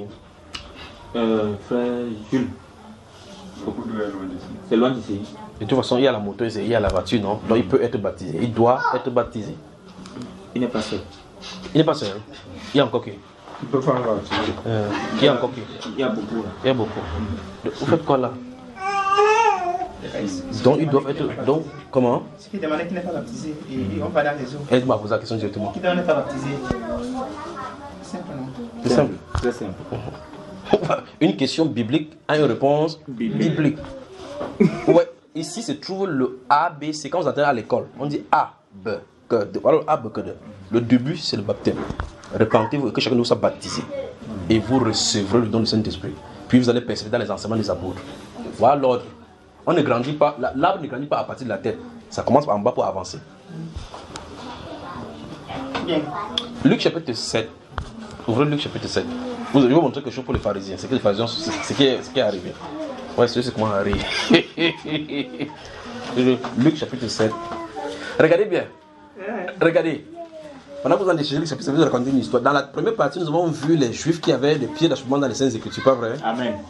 Ils marchaient avec Jésus. Si vous regardez Luc chapitre 10, la Bible déclare que le Seigneur Jésus choisit 70 autres disciples qui les envoyait 2 à 2 après leur avoir donné pouvoir sur les esprits en disant qu'aller devant tous les villages où ils devaient passer. Quand ils sont partis, ils sont rentrés au chapitre dans ce même chapitre de verset 17 à 20. Il dit, hey, Seigneur, même les démons sont soumis en ton nom. Il dit que je voyais Satan tomber du ciel comme un astre brillant. Ne vous réjouissez pas de que les démons vous soient soumis. Réjouissez-vous de ce que vos noms soient écrits dans les cieux. Alors ça dit que ceux-ci expérimentaient Dieu, ils expérimentaient, sors au nom de Jésus. Et le démon sort. Et puis là, ils reviennent, ils sont contents. Ça avance. Jésus dit, tu n'as mangé ma chair. La Bible déclare que après avoir entendu ces choses-là, on n'a pas dit on n'a pas dit la foule, on a dit plusieurs de ses disciples ne partaient plus. Leur niveau était arrêté là-bas. C'est comme ça la Bible. Oui, le déménagement a commencé. On dit qu'on ne parle plus avec le gars, c'est un tueur des gens, il dit qu'on boit le sang. Alors, chapitre 7, verset 30, qu'est-ce que ça dit ici de Luc? Chapitre 7, verset 30. Verset 30. Oui. Mais les pharisiens et les docteurs de la loi, en ne se faisant pas baptiser par lui, ont rendu nul à leur égard le dessein de Dieu. Explique-nous ce que tu as lu. Ah, comment? Lis. Toi, c'est toi qui as lu. Ou bien tu lis encore à haute voix, tu expliques ce que tu as lu. Mais les pharisiens et les docteurs de la loi, bon, on commence par mais. Revenons à partir du verset 28 en descendant doucement, quand on essaie de comprendre ce qu'on a dit là. Verset 28. Je vous le dis, parmi ceux qui sont nés de femmes, oui, il n'y en a point de plus grand que Jean. Jean, on parle des gens qui se baptisaient là, hein, pas Jean qui a écrit la Bible, vous comprenez, n'est-ce pas? Dans le baptiste, c'est celui dont Jésus parle. Il dit que parmi tous les hommes qui sont nés sur la terre, depuis les femmes, il n'en a un point paru plus grand que Jean. Continue dans la lecture, frère. Cependant, le plus petit dans le royaume de Dieu est plus grand. Et tout le peuple l'a entendu, même les publicains ont justifié Dieu en se faisant baptiser du baptême des gens. Stop. Donc même les publicains, ce sont les gens de mauvaise vie qui vivaient dans les collecteurs d'impôts et autres là-bas. Il dit qu'ils ont justifié Dieu. Ça veut dire qu'ils ont rendu témoignage à Dieu qu'en réalité leurs œuvres étaient mauvaises pour se soumettre au baptême des gens. Mais maintenant, ce que Jésus va dire maintenant, c'est le contraire des gens qui ont refusé ce baptême. Mais les pharisiens et les docteurs de la loi, en ne se faisant pas baptiser par lui, ont rendu nul à leur égard le dessein de Dieu. Donc ce que Dieu avait programmé dans leur vie, Dieu avait dit que ça commence par le baptême. Ils ont dit non, moi, un grand homme comme ça, je vais voir le type qui n'a jamais eu de formation. Il est sorti du désert, il dit qu'il commence à crier partout, il mange les criquets, il attrape les sauterelles partout. Je vais me soumettre à lui. Moi, un docteur de la loi. Il est fou. À cet instant-là, il a fait quoi, frère? Dis la Bible. Il a rendu nul et fait le dessein de Dieu dans leur vie. C'est ainsi que vous accompagnez dans la Bible. Quand vous marchez dans la Sainte Écriture, vous voyez quelqu'un dire que j'ai 20 ans dans la foi. Lui, tu as 20 ans dans la foi, oui. Quel est ton fruit que tu as produit depuis 20 ans? Il n'a pas de fruit. Pourquoi? Parce que c'est une succession de désobéissances au Saint-Esprit. Quand le Saint-Esprit t'a présenté la parole, vous n'avez pas le choix. Vous bougez, vous montez, vous descendez. En tout cas, j'ai dit ceci dès le départ. Si Dieu dit dans les Saintes Écritures que si vous, dans Matthieu chapitre 6, verset 15, celui qui ne pardonne pas son frère, Dieu ne pardonnera plus non plus son offense. Et tu dis que mon frère m'a fait, tu ne sais pas ce que mon oncle m'a fait. Je ne peux jamais lui pardonner. Quand tu as dit ça, sache qu'aucun des péchés que tu as demandé pardon à Dieu ne sera jamais pardonné. Même si tu essaies de prier, tu pries parce que la sueur sort. C'est le mot de tête qui va te prendre. Alors qu'est-ce qu'il faut faire? Il faut d'abord résoudre le problème avec ton frère. Tu dois pardonner et résoudre le problème. Quand tu résous le problème, Dieu dit ok, moi aussi je te donne accès. Parce qu'on ne peut pas dire que j'aime le Seigneur, que je ne vois pas, alors que ton propre frère que tu vois, tu ne peux pas aimer. C'est pas si vous comprenez. Donc alors maintenant, ça veut dire que je ne peux pas avancer avec Dieu en laissant ce que Dieu, ce même Dieu a dit derrière. Il dit pourquoi m'appelez-vous Seigneur, Seigneur, et faites-vous pas ce que j'ai dit. Alors demain quand tu auras le problème, qui est-ce que tu vas invoquer? C'est toujours lui. En oubliant que ce qu'il a dit quelque chose, ce que tu fais. Même vous-même à la maison, si votre enfant vous dites lave le sol, il dit que papa il ne lave pas. Ferme la porte, je ne ferme pas. Et puis demain il dit papa j'ai besoin de bonbons. Tu vas lui donner. On a des problèmes, d'accord? Des questions? Bonsoir Japoma. Bonsoir. On prend encore une pause de 5 minutes et on revient à suite. Le temps que le commentaire font bon train. A tout à l'heure. 5 minutes. 5 minutes. D'accord, on revient à la question. Que vous bénisse. À tout à l'heure.